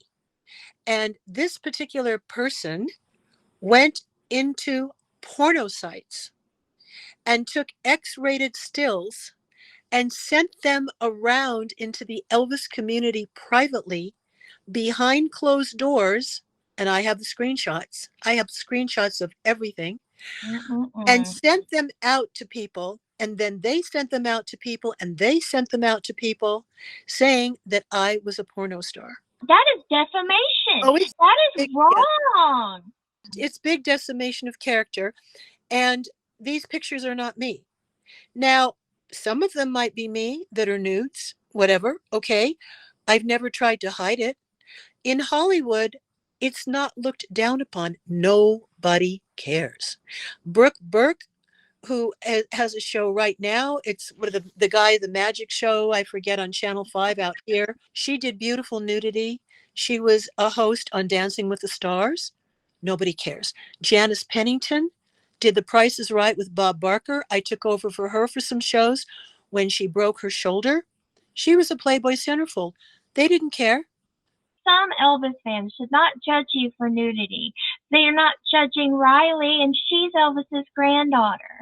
And Right. she's Well, full. She's not yeah. topless. She's full nudity. I've seen videos. I have seen movies with Riley. She's usually in the thriller, sci-fi genres, or just out there. Anything that's way out there, she's gonna be in. But she's full nudity, you Yeah. know. Well, And and, that's his and granddaughter, but nobody yeah. says anything about that. No, nobody says anything. Nobody says anything about the other women Elvis Mm-mm-mm. dated. They don't say anything. But because of this one particular person who started the rumors and who tried to get me off of Facebook because they put me on Facebook, they thought that they would embarrass me to the hilt and that I would leave social media. Well, guess what? I didn't. So the bashing got worse and worse and worse. And the more those pictures were sent out, the bashing got even worse. You know, I tell people, how many people have done nudity? You've got Cindy Crawford. Uh, she did Playboy. You've got Emma Stone, who this year was in the movie. What a brilliant movie. If nobody has seen it, called Poor Things. Run out and see this movie. She won the Academy Award for Best Actress, full on nude, love scenes, everything you can think of. Hollywood doesn't care. She won the Golden Globe for Best Actress. She won the Screen Actors Guild for Best Actress. And now I'm going to name some ladies, from Kim Basinger. Let me find my list here. To all of the top models: Heidi Klum. Aunt Margaret was like semi topless once. I have it's a magazine cover. I'm not going to show it, guys, but you can look at No, it no, there's no yourself. reason. show But what anything. I'm saying is, like, even like just any movie star, it's just part of your career. Normally, Well, that's what the you thing is, do. you come into the world naked, you go out naked. And I understand that there are areas in our country that are, how do I say this? Because I don't want to offend anyone, because I have great respect. I love the South, I love the Southern people. But there are certain areas in our country that do not approve of these things. I get it. Yeah, but But I, behind closed doors, they're watching it too. They're just not going to tell you. well, but the thing is, Shauna, I'm not from certain areas of the country. I was born and raised in LA. I come from a show business family, and I was never made to feel ashamed of my body. I worked out hard. I did women's bodybuilding. I did all my own stunt work. Well, you grew up in that, so yeah. I I, mean, but I did. yeah, So, I mean, we've got Jenny McCarthy, we've got Bo Derek, we've got Ursula Andress, we've got Gail Stanton, who Elvis dated. Gail Stanton was a Playboy centerfold in June of 1978. Elvis dated her, Gail Stanton. I mean, I could go on and on and on. But my point being is that it's about me. I'm the bad guy. And I'm the bad guy if I try to defend myself. I'm the bad guy if I come on social media and tell my truth, because then I'm not allowed to be who I am. I'm not allowed to defend myself. But it's okay if everybody else goes around and absolutely tries to destroy me. Okay. And if I dated a certain type of person, oh, that's a no-no. Oh, well, as somebody has said, well, we know why Elvis broke up with you. What is that supposed to that's mean? just mean. That's It's not just even it's an me. educated swing. They're not even trying now. But No, so let no. me get this straight, so the audience understands this. Okay. So a certain ex-girlfriend of a Memphis Mafia person invited you to come into the Elvis world 8 years ago. No, no, no, No, no, no, no, no. no. This no, Oh, no. This was not an ex-girlfriend. This girl never dated Elvis. no, And I'm not that's talking about Elvis. This girl is an ex-girlfriend of a Memphis Mafia. oh, yes, yes. I'm so sorry. I misunderstood Uh-huh. you. It's okay. So, and she was writing a book, and they didn't quite like what was in her book and giving her a hard time. So she invited you into the Elvis world to get the fans off of her back, but people liked you better, right? I know I Maybe, don't allegedly, people liked you better, maybe allegedly. And maybe she got jealous, so then she started making her friends do rumors on you yeah. to make your name look bad, to tarnish just you, even though all the others did sins too and was topless too and did this and that too. But they targeted you because she didn't get out of it what she wanted out of it all along. But now she finally got what she wanted. This is Well, crazy. but you see, here's the thing. The ego is so inflated, and the self-importance in the Elvis world, and the narcissism. There are many narcissistic qualities, but narcissists have to always be right. Right. They will never say they're sorry. They will always have to have the last word, as I will expect this after this interview. They will always have to have the last word. There will be more bashing. There will be Oh more. no, but listen, let's tell them right now. Right now, I'm going to tell them. There's going to be an update. I guarantee you guys. So hold on to your seats, guys. Grab your popcorn because we're going to see what happens in the comment section below after this airs. Because, Mindy, you should be able to defend yourself. You were on my show. I invited you on my show. I love you. You've been my friend for, girl, I would say at least 4.5 years on Facebook, and you've Yeah, always been nice to me. Thank you so much. But these haters yeah. really need to find something else to do. But if they want to go in the comment section, that's fine, but just be well aware whatever you guys say can be held against you in an update. Not only that, though, Shauna, there are ramifications legally. Yeah, If it, I know, but they don't if realize this. no, but no, I think they do. But because they're hiding, behind a computer or a phone or whatever. They think they can say anything and that other people, including myself, won't know about it and I won't see it. I have everything because the fans send me everything. And I have it, my attorneys have it. But the thing of it is that so many people have this need to be self-important and have their 15 minutes of fame. And you know what? That's fine. Go have it. You didn't have it in anything else. So the biggest thing a lot of these ex-girlfriends or friends of friends did was to be around Elvis or date him. That was not me. When I met him, I had already been to Henry Mancini's house, and Roger Moore, It Takes a Thief, sat to my left. And my date for the evening was the vice president in charge of NBC television, who, helped produce the Johnny Carson show. And there's Buddy Hackett with his wife Barbara at the table. And this is all before I met Elvis. By the time I met Elvis, it was another celebrity. Granted, one of the biggest celebrities in the world, but I was calm, cool, collected. He was another person in the entertainment industry. So I was meeting someone, and I'm not going to say I was on his level or he was on mine. Of course not. But he was in the same industry that I was in. You understand? So I was not this goo goo gaga person. But this man was so extraordinary, unlike anyone I had ever met in the entertainment industry, in any industry. And no one has ever in my life since knowing him come close. And people will say to me, "Oh, you just want your 15 minutes of fame." If I had been looking for that, why wouldn't I have come out and promoted myself while I was You've doing? never wrote a book. You've never done any of No, that. but the thing is, why would I not have promoted myself while I was not starring, while I was on Switch with Robert Wagner, Eddie Albert, Sharon Gless, and Charlie Callis? Natalie Wood was alive at the time. Natalie Wood used to come on the set. Why wouldn't, and Natalie dated Elvis. And after the funeral, when I had to go back to work, which was not easy, and I had never told RJ, who is Robert Wagner. I had never said anything to RJ or the producers or the directors or shared with anybody that I had been dating him. RJ came up to me on the first day that I came back and he said, "We did not know you were dating Elvis."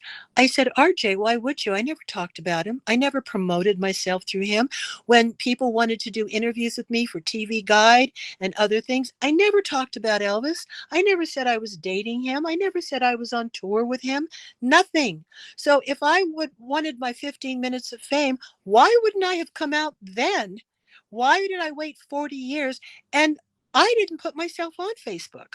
Another person did. Yeah, she didn't like how they were treating her, so she thought if she brought you in, it would make her look good. But it backfired. But, Well, you know, the thing is, Shauna, and I just want to interject this.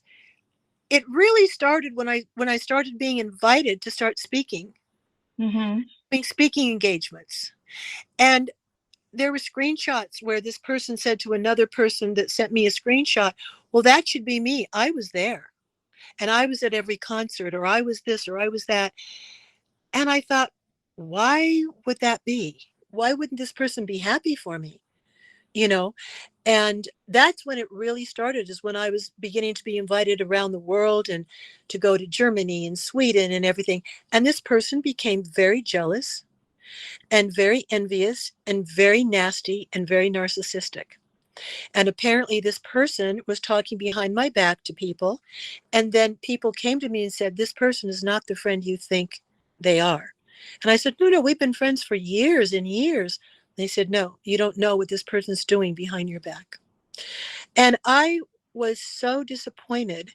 And I had stopped the friendship. Do you want to know why I stopped the friendship? why? When I started talking to the fans on Facebook, because I didn't know you're not supposed to talk to the fans. And I didn't know any better. I didn't know that I was supposed to be a star in my own mind and not talk to anybody. So I went out and talked to the fans, and I still do. And I love them. The fans are the best. So, and I've made great friends through the fans. So I was invited to England with Andrew Hearn. So Andrew Hearn invited me to England. I was going to go, and it was going to be my first speaking engagement.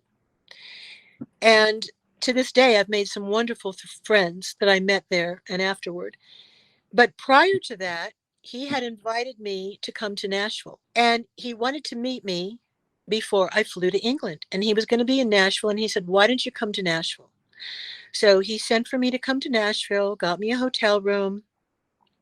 But he said, "Before you come, I just want you to know that there's somebody who's really looking forward to seeing you, but I can't tell you who it is." I said, "Andrew, that's not fair. That's not fair. You got to tell me who this is. I'll be dying. Who is it?" He said, "Well, it's somebody from the group, from the Memphis Mafia." And I kept trying to think who it was. And finally he told me, and he said, "It's Sonny. Sonny West and his wife, Judy, want to see you. And we're all going to have lunch. And Elvis's nurse, Tish, is going to be there." And he said, "A friend of mine, trying to think of his friend's name now. Can't think of it, but we're all going to be there." So I landed in Nashville, and Andrew picked me up with Tish, and we talked. He said, "We're going to Henderson." And I said, "Okay, great. Well, Henderson is where Sonny West lived." Now, I have never read the book, Elvis, What Happened. I don't read any of the books. I've read one or two books. That's it. I don't know what these people have said. I don't read anybody's book. I just don't. I don't want to know from it. I have my own experience. That's enough for me. I have heard things. The fans have come to me and said, "So and so put this in their book, so and so put this. I don't like them anymore. I was on this team or whatever. And what this person said, it was not good. And Elvis wouldn't have liked it." Okay. Bearing in mind that I never read the book and knowing how upset Elvis was, which he was because I was there, that's a whole other discussion. Up in the bedroom when he was pacing back and forth and extremely upset, I thought, well, this will be great. I'll get to see Sonny again. Now, I had not seen Sonny or Red or Dave because they were not at the funeral. They were not at the private funeral. They were not at the public funeral for obvious reasons. Okay. So I was very happy to see Sonny, but I remembered that a quote unquote friend of mine didn't like any of these guys and harbored very ill feelings toward them. I understood. I respected that. But I am not in a position when I am hired to do a job to say, "Oh, I don't like that person," or "I don't like what that person put in their book," or "I can't go here and I can't do that for you because I have my personal feelings, blah, blah, blah." No, no, no. In show business, you don't do that. You step up to the plate and you be a professional and you do your job with a smile on your face. But you see, I had no personal reason to dislike Sonny or any of the guys. Whatever happened, happened between them and Elvis. You understand? I had nothing to do with it. So, Mm-hmm. and I've been stuck in the middle of many things, including problems with the dojo. I, Mm-hmm. I'm caught in the middle, Shauna, always. I don't take sides. I don't take sides with anybody. If you're my friend, you're my friend. Period. Yeah, there's been a lot of things, and because you were invited and trying to do a good thing, you get Well, stuck in yeah. the middle of So, somebody else's, yes. So you know, business. I went to Henderson and we had lunch and we waited for Sonny and Judy to walk in. They were both extremely, extremely thin and gaunt, and it was heartbreaking. Heartbreaking, I must tell you. Yeah, it's sad And, how they both ended up, and then the drama of the aftermath with the son and the yes, daughter. It and was the son was asking for money. I gave money, and then I found out it never went to Sonny. It went to the yep. son, which I was Mhm. very disappointed in, and Yep. that's why I don't give money to anybody anymore. And so the point being is, Sonny and Judy walked in, and I hugged them. But prior to going, I knew that there would be pictures, and I knew that there would be pictures on Facebook. Now, this particular person who I thought was my friend, who put me out on Facebook, Mhm. I called because I knew that this person did not like him. And I knew that there would be pictures out there. So I wanted to get to this person to let them know that there would be pictures there and that I was going to lunch. Now, I didn't have to do this. I didn't have to answer to anybody. I did that out of respect because I wanted this person to know what was going to be going on, and I felt they should know as my friend. Well, this person started yelling and screaming and swearing at me and F you, and it did not stop. And I had to put the phone away from me in utter disbelief. And this person said, "You can't go. How dare you go? You know what these people did to Elvis," and on and on and on. And I tried to be quiet and to not yell back. I had to put the phone away because it was so loud. And I said to this person, "You don't understand. This is a professional job. I have been hired to go to England, and this particular event planner and promoter has asked me to go to lunch. And Sonny and Judy will be there, and I'm going. I can't not go." Well, this person didn't want to hear it. And because I wouldn't do as this person wanted me to do, to have control over me, I said, "That's it. I'm done." And this is not the first time that this had happened with this person. This had happened 2 or 3 times before. And I had left the friendship before and come back again. And it was during this time that this person became best friends with another person who loaned this person a lot of money to get their book done and never paid them back. And this person came to me to tell her side of the story, which I listened to. And I finally said to this person, "I can't do this anymore, and I don't deserve to be yelled at and screamed at and told that I can't do this and I can't do that." And I said, I didn't even hang up the phone. I said, "I'm going to hang up the phone now." And I was very quiet, very calm, and I hung up the phone. And this person called back and actually, for the first time, said, "I'm sorry." And I said, "It doesn't matter. I can't do this anymore." And that was the end of it. And it was after this, and this was the person that put me out on Facebook. It was after this that all of this nastiness started about me and the lies. And Mindi Miller is no one. And she didn't date Elvis but for 2 weeks. Then it got down to 2 days. Then it was one day. Then things were thrown in my face and the lies were told and told and told until so many people believed it. Now, the people that really know me know that none of that's true. And the people that know me don't care if I did nudity. I know I have seen some really bad FU comment going your direction. Yeah. You never doing that to them, but they Yeah. always do it to you. Right. And then the arguments that would occur. Then the Elvis fans would just do it between themselves. You know, it's all about like, I mean, this has been going on for years. 8 years. This 8 years. Facebook online feud. You know, I did tell everybody you were going to come on my show, Mindy. I'm going to read something really fast. I asked Mindy to be on the show. And I told all y'all that Mindy was going to be on my show, my special guest. And I was happy about it. I wanted Mindy to finally be able to defend herself and talk about her life and talk about what it was like with Elvis. But we always get that one to ruin it for everybody. But there always will be, Shauna. And I know who this person is. No, this is from a lady that took my little video telling people who was going to be on my show, you. This was a lady that going into another Elvis group, and she wrote, "For someone claiming to be an Elvis historian." Oh, yeah, okay. She invited Mindi Miller to her show. Every Elvis fan who did their homework know that Mindy is nothing but a fraud. This is the reason to unfollow. This isn't right at all. Some people trust her and believe in every word she says. Are we going to keep rewriting Elvis history to invite someone with no credibility? Someone who's lying, someone who's trying to insert herself in the Elvis world. Like Marty Lacker said, 5-day tour ended in 2 days for Mindy. She doesn't know him. She's nothing but an ex-porn star, see? She's spewing lies and false stories.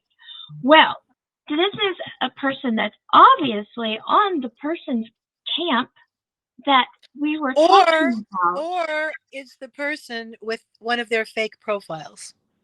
I will say this person was actually a fan of the show until I mentioned your name. So that just makes me thinking, this is not right to say porn star. You were never a porn star. This is I I defamation, folks. I Did you I know? no. Because your name is on this, her first name's Christina. I'm allowed to say that. Because her real name is on here. Well, You maybe can you not, can give but this to a lawyer and maybe it's not. But maybe it's not her real name. You understand? Maybe. no, but they can find a trail starting with that. It's just the Yeah, way. yeah. Well, the cyber police are very good at this. Trust me.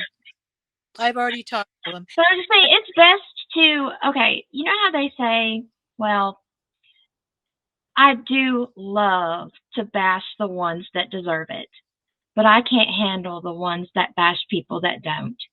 So Hmm. it's like if people would just quit the judging and Yeah. open their ears and just have patience and listen for a change, then maybe they might understand something. But there's too much hate going around, Yeah. and it's clouding everybody's judgment. Just because I got this a few days ago, I'm just now saying stuff about it. I've held on to this all that time.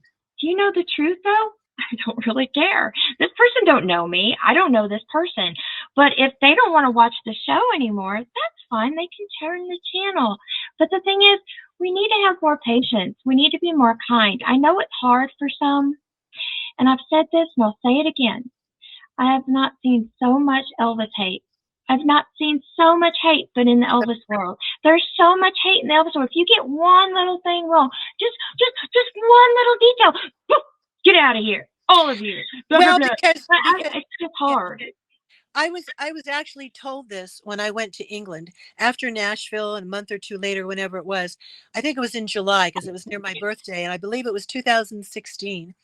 And I was put out at the end of 2015, 2016 by this person without my knowledge or my okay, but they put that picture out and whatever, one of them of me and Elvis coming off one of the planes.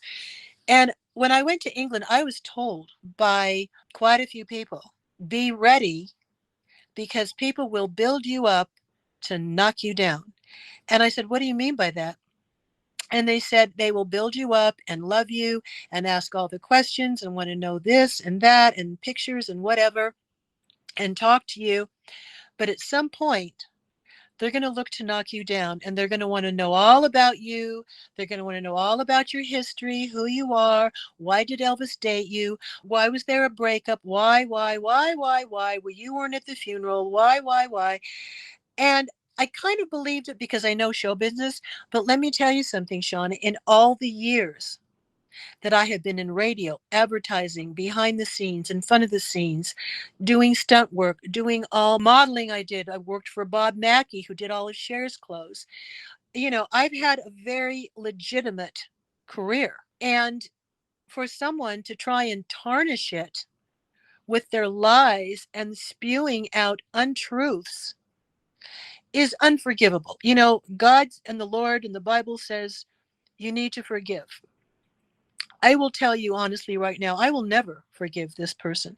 And I will never forgive the people that have jumped on the bandwagon, ex girlfriends included, and their minions as well. Because if you want to know something, and I've said this publicly to people, come to me, ask me. If you saw something you don't like and I've disappointed you, I'm sorry. But that's my truth. I'm not going to lie about it. If this turns you off, so be it. Nothing I can do. It makes you wonder why so much hate. It just doesn't make any sense. Because Even a lot of it is jealousy, and none of this is directed to Elvis. But they will come on and say, oh, you've tarnished his legacy. Excuse me, his granddaughter has done the same thing. Nobody says anything about her. nobody says anything. She has done love scenes, all these other women that Elvis dated. But again, because of this one particular person, I have never, ever done a pornographic film. I have never done pornography in anything. I have never shot an X rated porno still. meaning still pictures. And any pictures that are out there that this person claims is me is not me. Look closely. Look at the body, look at the face. These are not me. And I have those pictures. Okay. My attorney has those pictures. I will be happy and proud to take a lie detector test any day of the week. And believe me, I will pass because all of this has been going on for 8 years. And these particular people have wanted a public fight. Now, this particular person and an ex girlfriend had a very public fight. I'm not going to come down to that level. I have never posted in any of my Facebook pages or my spiritual page for sure, my spiritual group or my Elvis Presley and Mindy Miller group. I don't cause drama. I purposely have on their instructions. We do not talk about any ex women in Elvis's life. There's no point. I'm not going to bash them. I'm not going to say negative things about them publicly. Whatever I feel privately. We all have our own personal opinions, but I don't think that any of them deserve that publicly. Well, They're, some of the exes, the cat claws come out. They're just ready to pounce, Some. Not all. Some. no, but it's not attractive. It's not an attractive character to do that. And you have to understand that any of these people, including this particular person that has started all of this, it doesn't make me look bad to myself because I know the truth. It may make me look bad to them because they believe it, but it makes the people that started it, and it makes the people that follow it, and it makes the other people that start in on it, and then their followers start in on it. It makes them look bad because this is the true character of who these people are. And Yeah, Elvis would not like any of this. Elvis, and some other men that we've said their name would never, ever have approved of what's going on. Not ever. Well, it's just sad, Mindy, but like I said, I wanted you to be able to say a little bit of your truth tonight. And guys, if you have a question for Mindy in the comment section below, put a question for Mindy.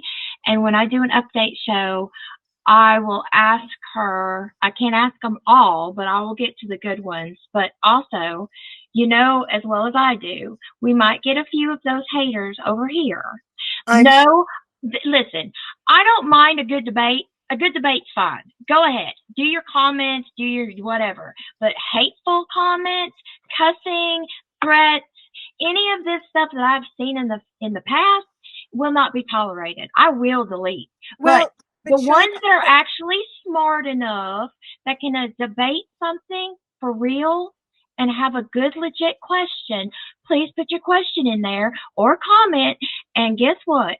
I'll probably read it for the next update, Miss Mindy, well, because you need to be able to defend yourself. well, the other thing too is I never came out to do anything about it because I honestly thought that this particular person would have enough gumption or would come to their senses and realize what they're doing. But this all stems from jealousy. It stems from narcissism. It stems from an inflated ego. And I have come to the Elvis community with a space of love. I have come here today to talk to you in a space of love. I can only pray for this person. I can only pray for these people that have bought into all of this. I pray for you. I really do. Now, I'm sure that there will be those people that go, oh, she's so full of crap and blah, blah, blah, blah, blah. I know they will because I know the mentality of the human being. Okay. I get it. And there will be a lot of talk and maybe things will blow up in the Elvis world and become so dramatic. I don't know. But, I'm entitled to tell my truth after so many years. Now, there are other things I could have done, but I chose not to. And I gave everybody an option. And I put up with this, and I put up with this, and I put up with this, never doing what they have done to me. There have been pages that I have gone on, yes. And I have said things that I felt in anger. Yes, I'm guilty. I'm just as guilty as the next person. I don't deny it. I have no problem saying I did it. I have no problem saying I'm sorry. I have no problem saying I was wrong. Will you please forgive me, etc., etc., etc. But you're talking about people that do not have a healthy mindset. There is something wrong here. Very wrong. It's not for me to say, it's for a doctor or somebody to look at people like this and go, what is wrong with you? Well, That you have sometimes it's just hate runs deep. I think people are so unhappy sometimes in their own life. And what they do is they take it out on their loved ones, they take it out on their bosses, or they take it out on their employees, or they Mm-hmm. take it out in the Elvis world, online virtual reality. It's very easy to spew your hate and say F you and whatever they want to do because they feel there are no consequences. But be prepared. There are consequences. And there are things that people can do. Trust me. You don't just get by with this because it's like everybody knows the truth will rise. The cream will rise to the top. The truth will come to the top. And I will say that I have no problem telling my truth. It took me a long time to make the decision to do it. I apologize to anyone that's offended by this, but this was not my doing. And I was young as well, and I was proud of my body. I wasn't someone ashamed of it like these other women are not ashamed of it. Emma Stone, that won all these awards for Best Actress 2024, not ashamed. She's on all the talk shows. People love her. She gets standing ovations. We're talking about a certain type of mentality, Shauna, that is not healthy, that does these kinds of things. And the people that follow, birds of a feather flock together. Oh, Be, they sure do. be very careful who you flock with. Somebody told me once, and this is what's crazy. And I'll say I'm gonna leave you guys with this. We've been on for over 2 hours. My goodness. Well, yeah, that's a good one when you're on that long. And there's so much more, Shauna. Yeah, I know. That's why I definitely want to do an update. So that's going to happen a few weeks into the future, but I know that's going to happen. But anyways, that's why somebody told me, and this is why I think it's crazy because they told me this. I'm not going to tell you who it was, guys, but it's somebody, they told me behind the scenes, Shauna, do not trust anyone in the Elvis world. And I was Don't, like, what? don't. To have somebody that's a friend in the Elvis world that's semi knows where they're at. I was shocked. I was like, nobody, and this person said nobody, and I was like, Yeah. it's like, what in the world? So maybe that's why, I don't know. I'm just saying, it's crazy these days, Mindy. And it looks like EPE and none of the people there care about us fans either. I mean, that's a whole different show and a whole different story. But there's a lot of people not caring for us Well, Elvis fans. And what? that's what makes their world. If it wasn't Yeah. for us Elvis fans, nobody'd be making their money. Well, You know? here's the thing, Shauna. Elvis loved his fans. We know that. Why shouldn't I love them? Why shouldn't I go out and talk to them? He talked to them. He signed autographs for free. Why am I going to charge you for an autograph? Why am I going to charge you X amount of money to meet you and greet you? I'm going to come after my show and I'm going to shake your hand. I'm going to give you a big hug, which I'm a big hugger. I hug everybody. I don't charge for meet and greets. I don't charge for an Well, autograph. yeah, but it's a shame when some of the people that knew Elvis charge when Elvis didn't even charge. Who do they think they No, are? Elvis or something? I don't know. I don't know. But the fans are the ones that matter to me. They are. And sometimes we feel like we're being swindled. Sometimes we feel like we're not being heard. And most of the times, the reason why we come to you, Mindy, is because, like you said, when we go to other people that should be saying something, cricket, I know. quiet as a mouse. Listen, So, I have told people, and I will say this publicly, if I had the kind of money that some other people have, I would be doing my own shows all over the world for free. I would just fly there. I would, put myself up in a hotel and I would get my venue, and everybody could come for free, because it's not about the money. It's never been about the money. If it were, there were a lot of other things I could do. I could be making up bumper stickers. I could be writing books. I could be having t-shirts. I could be having hats. And you know what? I'm not putting that down. That's okay, because the fans love it. And the people that do them are Elvis people. They were truly there, and they love the fans, and the fans love them. I'm just saying, for me, I don't do it. I choose not to do it. I'm not putting it down. Don't get me wrong, people. I'm not putting it down. And I'm thrilled that the fans buy their books, and that they love the books, and that they read them. I'm just saying that maybe some of the books are embellished. I don't read them. I'm just saying perhaps some of them are. And so I don't want to be that person that shuns the fans. I'm not saying there other people are shunning them, but I'm just saying I want to be there for them. I want to be there for you guys, that are going to watch this. In the future, I will do my own shows. They will probably be more spiritual shows, if you want to know who the man was. And I will bring some of the books that he gave me that are over 40 years old now. It's not a seance. I'm not charging fortunes. This was not my show at the dojo. I was invited by one of the owners to do a show. And I did two shows, a private show that some people came from Australia that asked me to do. They flew over. They said, would you do a private show for us about his spirituality? I was over the moon, over the moon. We were sold out in the dojo. Everybody had great plans for the dojo to be able to invite people that perhaps would not be invited for Elvis Week to other places. And unfortunately, things kind of went awry. But you never know when things like that may pop up again. And there are people now doing their own shows. And people, the fans, if they come, will have the choice to do shows. My shows, if I do them, whether it's around the world or anywhere, I'm not charging a fortune for the fans. People that are in my age group and older, they live on Social Security. They don't have the money, okay? The young people don't have this kind of money.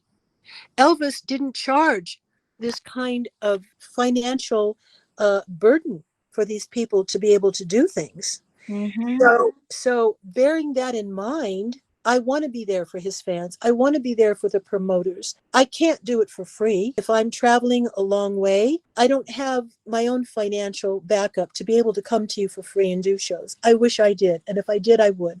But I'm very honest with the promoters, and I don't charge a fortune. There is a speaker's fee that people set for themselves, and some people charge a lot of money and other people don't.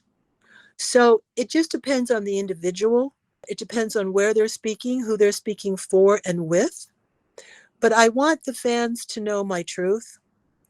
I've put up with this for long enough, and I still will not be going on Facebook and causing arguments. I will not be doing public fighting. It's not who I am. It's not what I do. And it's not what Elvis would approve of. It's not what Elvis would have wanted. I only do what Elvis would have been happy with. I don't do or say anything that goes against the grain of this man and what he stood for and what he would have wanted people to say or print or write. He is always in my mind because he is here. He is among us. He is with us. His spirit is here. His physicality may not be. But at the funeral, on my last viewing of him on the third day, before we took him to the mausoleum, I had my own private time with him, as we all did, and we all went back and forth throughout the days and the evenings. And I put a little prayer book under his left lapel of his white coat jacket to take home with him. And I underlined certain passages that I knew he would appreciate. I only pray that he was able to take that home with him and that no other entity took it from him. But you see, he's with me all the time. He's with me in my heart, in my soul, in my id. He is still here. He may be in 5D, which is source, which we all come from and which we will all go back to, Shauna. But energy does not dissipate. And his energy is here. It's all around us. And there are so many things that I can share with you that I have put on Facebook in the last 8 years about incredible things that have happened that some people will go, oh my God, here she goes again.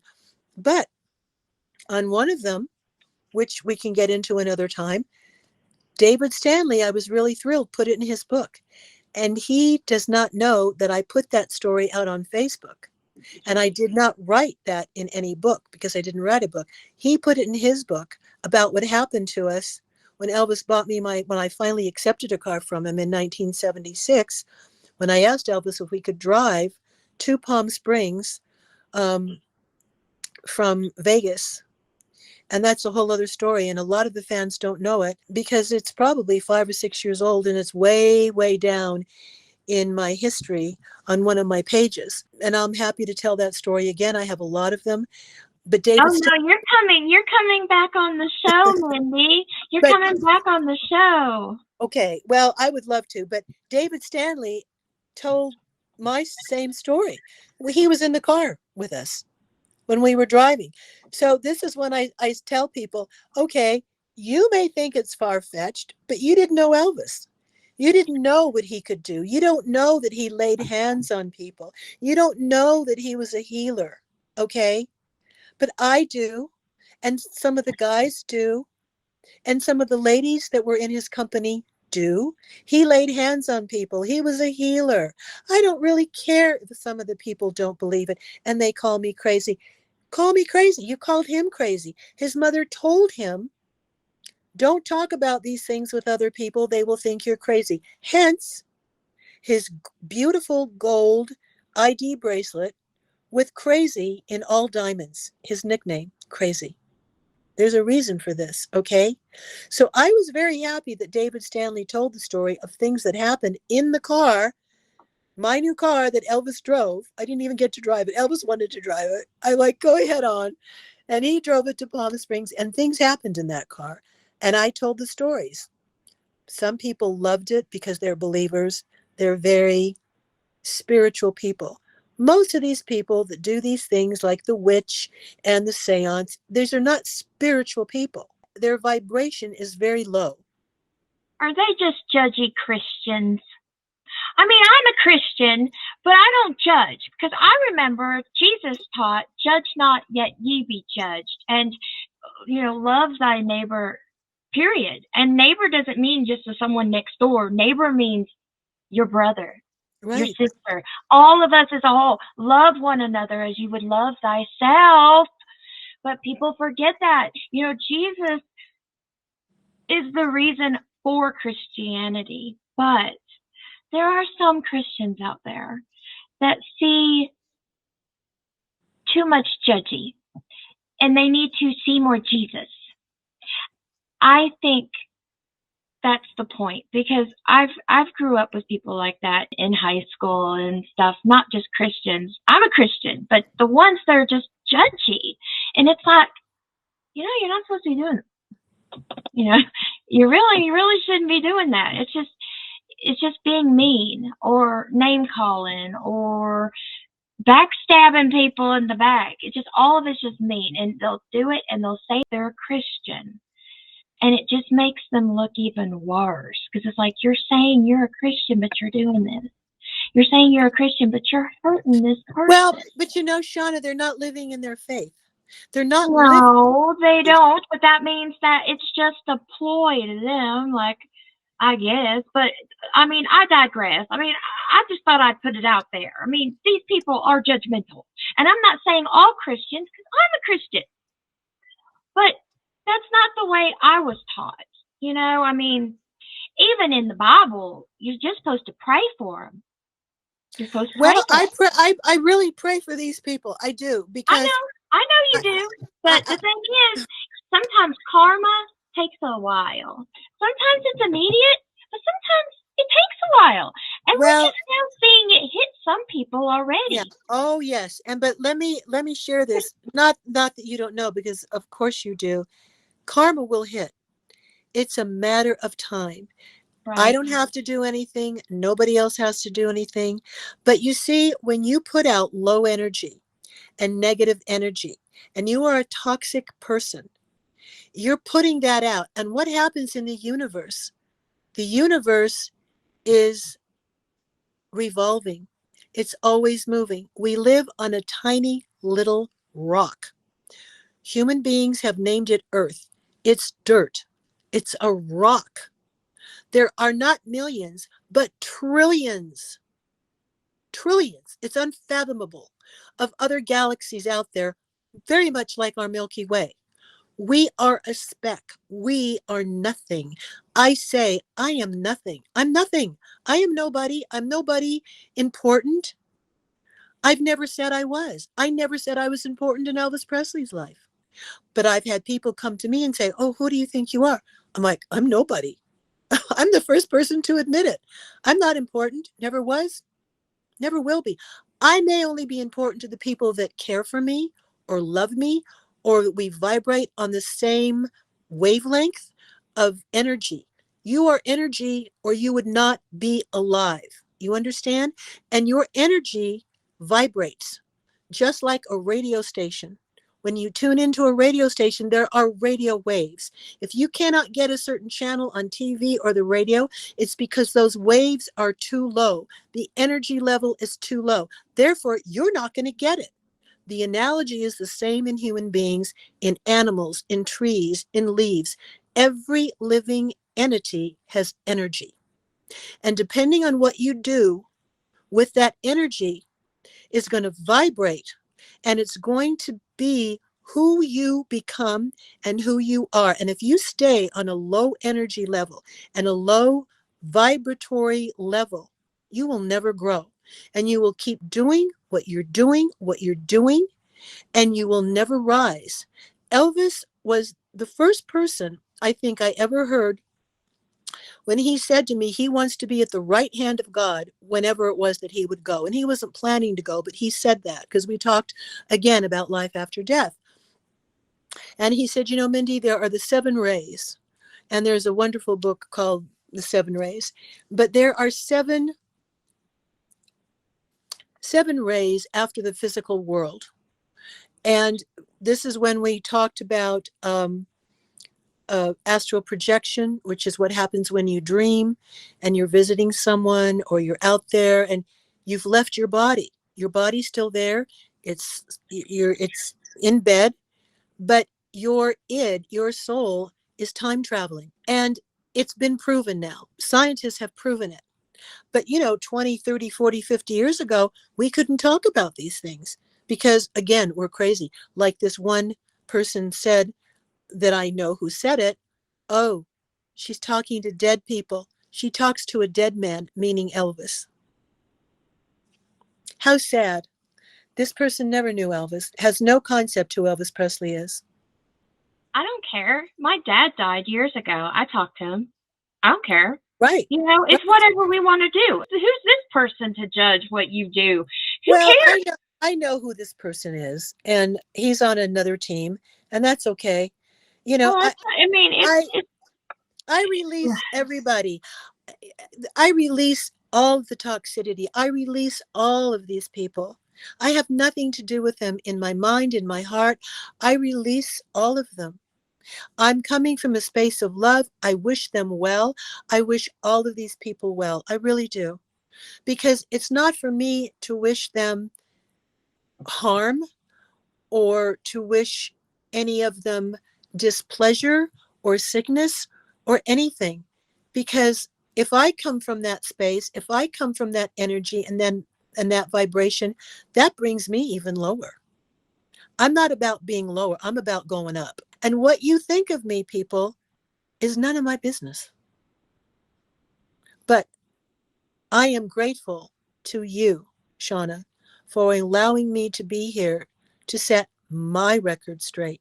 And if people want to continue, and they will, there will be a lot of them that choose to believe what they want to believe because they don't want to like me. That's their choice. Let them. We all make choices. We go up, down, in, out, rain, shine. You put on a pair of pants, you put on a dress. You will make your choices in life. These people may change their mind. Okay. You may not change your mind. Okay. But I guarantee you that a lot of them, and I know who they are, will choose to continue to believe the lies because there's no Yeah. proof in it. There's no proof in it. If you're going to say something like what's been said about me, you better prove it. Because if you can't prove it, what can I tell you? There's no proof. Well, like I said before, you're welcome back. We'll probably have an update show. Thank you so much, Mindy, for being on tonight. You know, I appreciate it. Like before, I just wanted you to be able to defend yourself. I've seen so many people say so many derogative, and there's not a lot. I mean, to me, it's not even 50-50. I have met more people that love you than people that don't.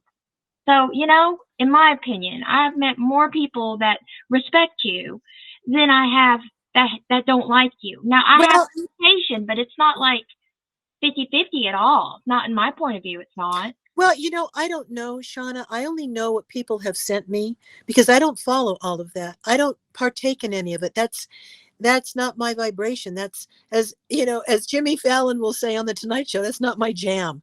It's just not my jam. It's not who I am. It's not what I'm about. I'm a 74-year-old woman.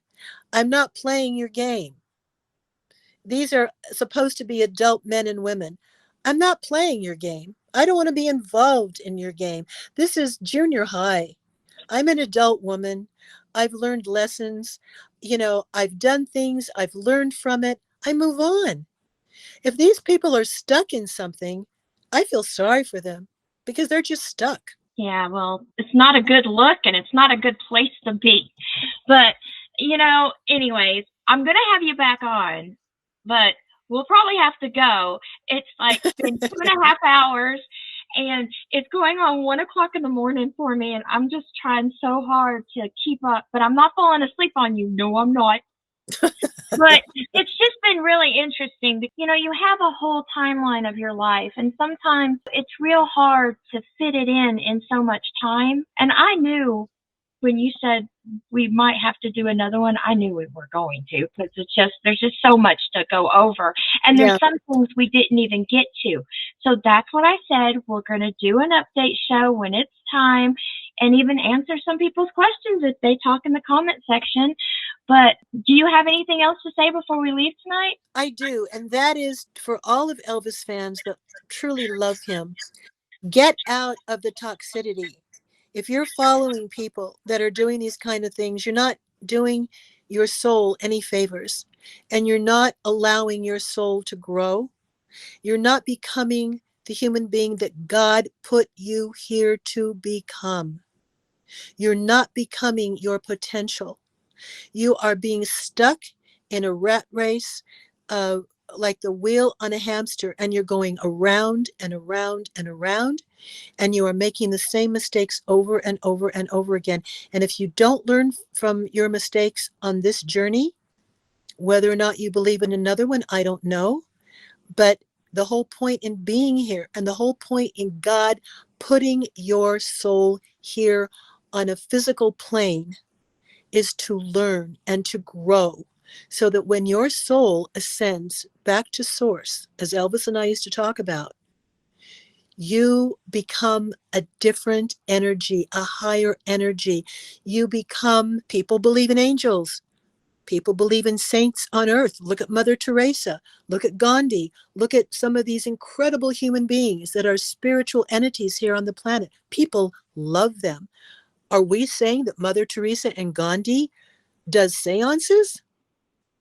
That they're stirring a pot and they're a witch? Really? Really? That is so low vibrational, I can't even begin to tell you.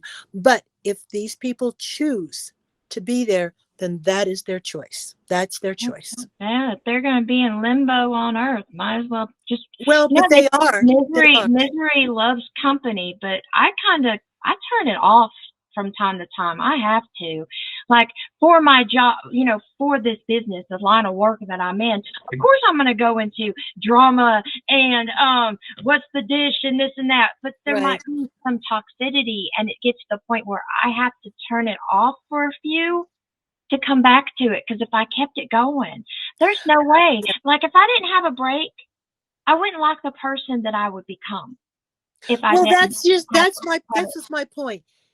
These people do not love who they are, because if you truly love who you are, meaning you are a good person and you love the person that you are always continuing to become, you wouldn't put this kind of stuff out there. It's because there is a problem in your id, in your soul, that is not right with you. And therefore, you are spewing out so much hate and so much dysfunction. This is extremely dysfunctional. In social media, I've learned along the way a lot of things. One important thing is you have to take your breaks. Take a break. Take a month off. Take a week off. People aren't going to follow you.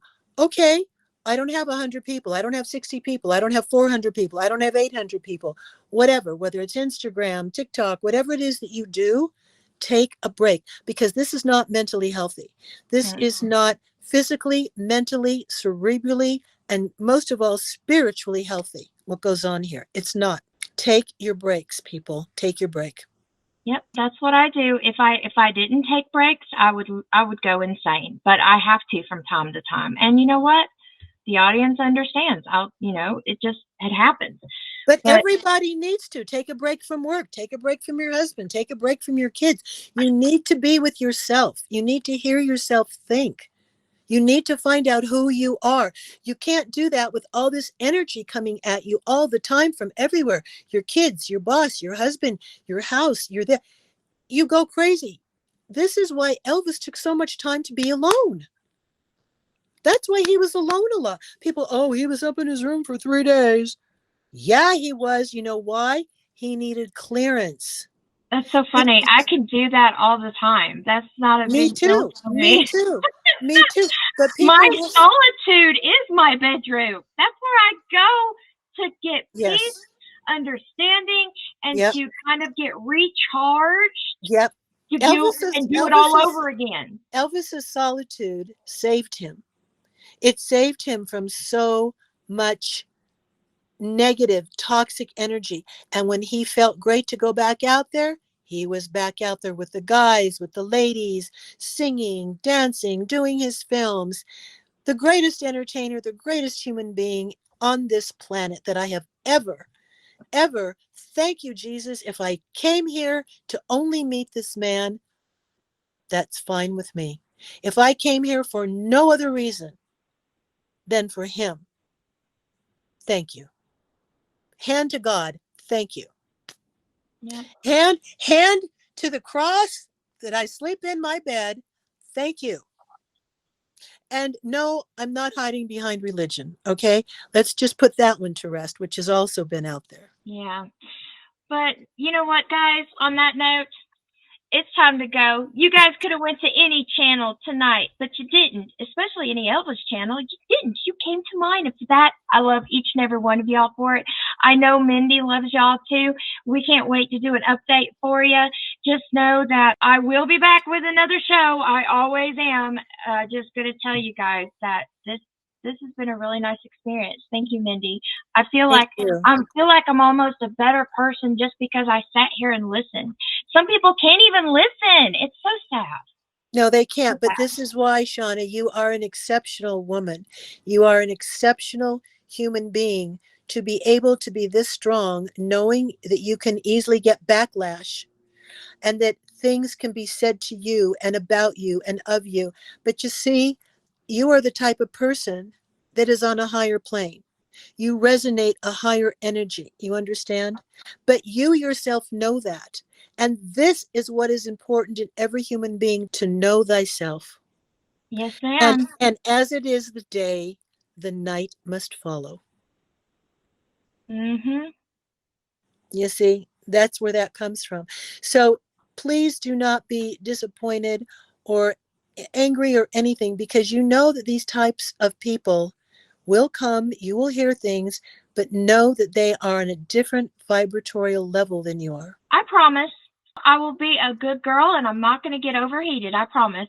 I'm sure there's going to be some, but like I said, you know, different strokes for different folks, okay? And I'll tell you what, you're welcome back anytime, Miss Mindy. Anytime. And you probably will be. All right? Thank you. Thank you. And I will say, as they say in the South, thank you, Miss Shauna, very, very much for your love and your support and your belief. Thank you. Well, you're very welcome, Miss Mindy. And like I said, for you guys, you can listen and be patient and kind. It doesn't cost anything. Just keep It's on free, scrolling. actually. Keep on Yeah, scrolling. yeah, it's actually free to do the right thing. But, but if you don't like it, you can also turn the channel and come back at a later date. I don't care, but just know that I really couldn't wait for this show because I wanted to show people that you can be kind, you can listen, you can be Mhm. patient, Mhm. you can try to put yourself in other people's shoes for once, Mhm. instead of yourself. But And, anyways, and guys, and remember, everyone, that you cannot take back your words. Once mhm, your words are out there, they're out there, and you they can't are. and you can't take them back. Mm-mm. So think before you speak. Think before you speak. That's right, guys. But anyways, guys, TCBTLC. God bless you all. And you know what? I'll see you on the other side. Bye, Miss Mindy. Bye, Shauna. God bless you. Thank you. God bless you too. And I love all y'all. I'll see you guys later. Be safe out there, guys. The world's a crazy place. Crazy place. Crazy. All right. Bye, all.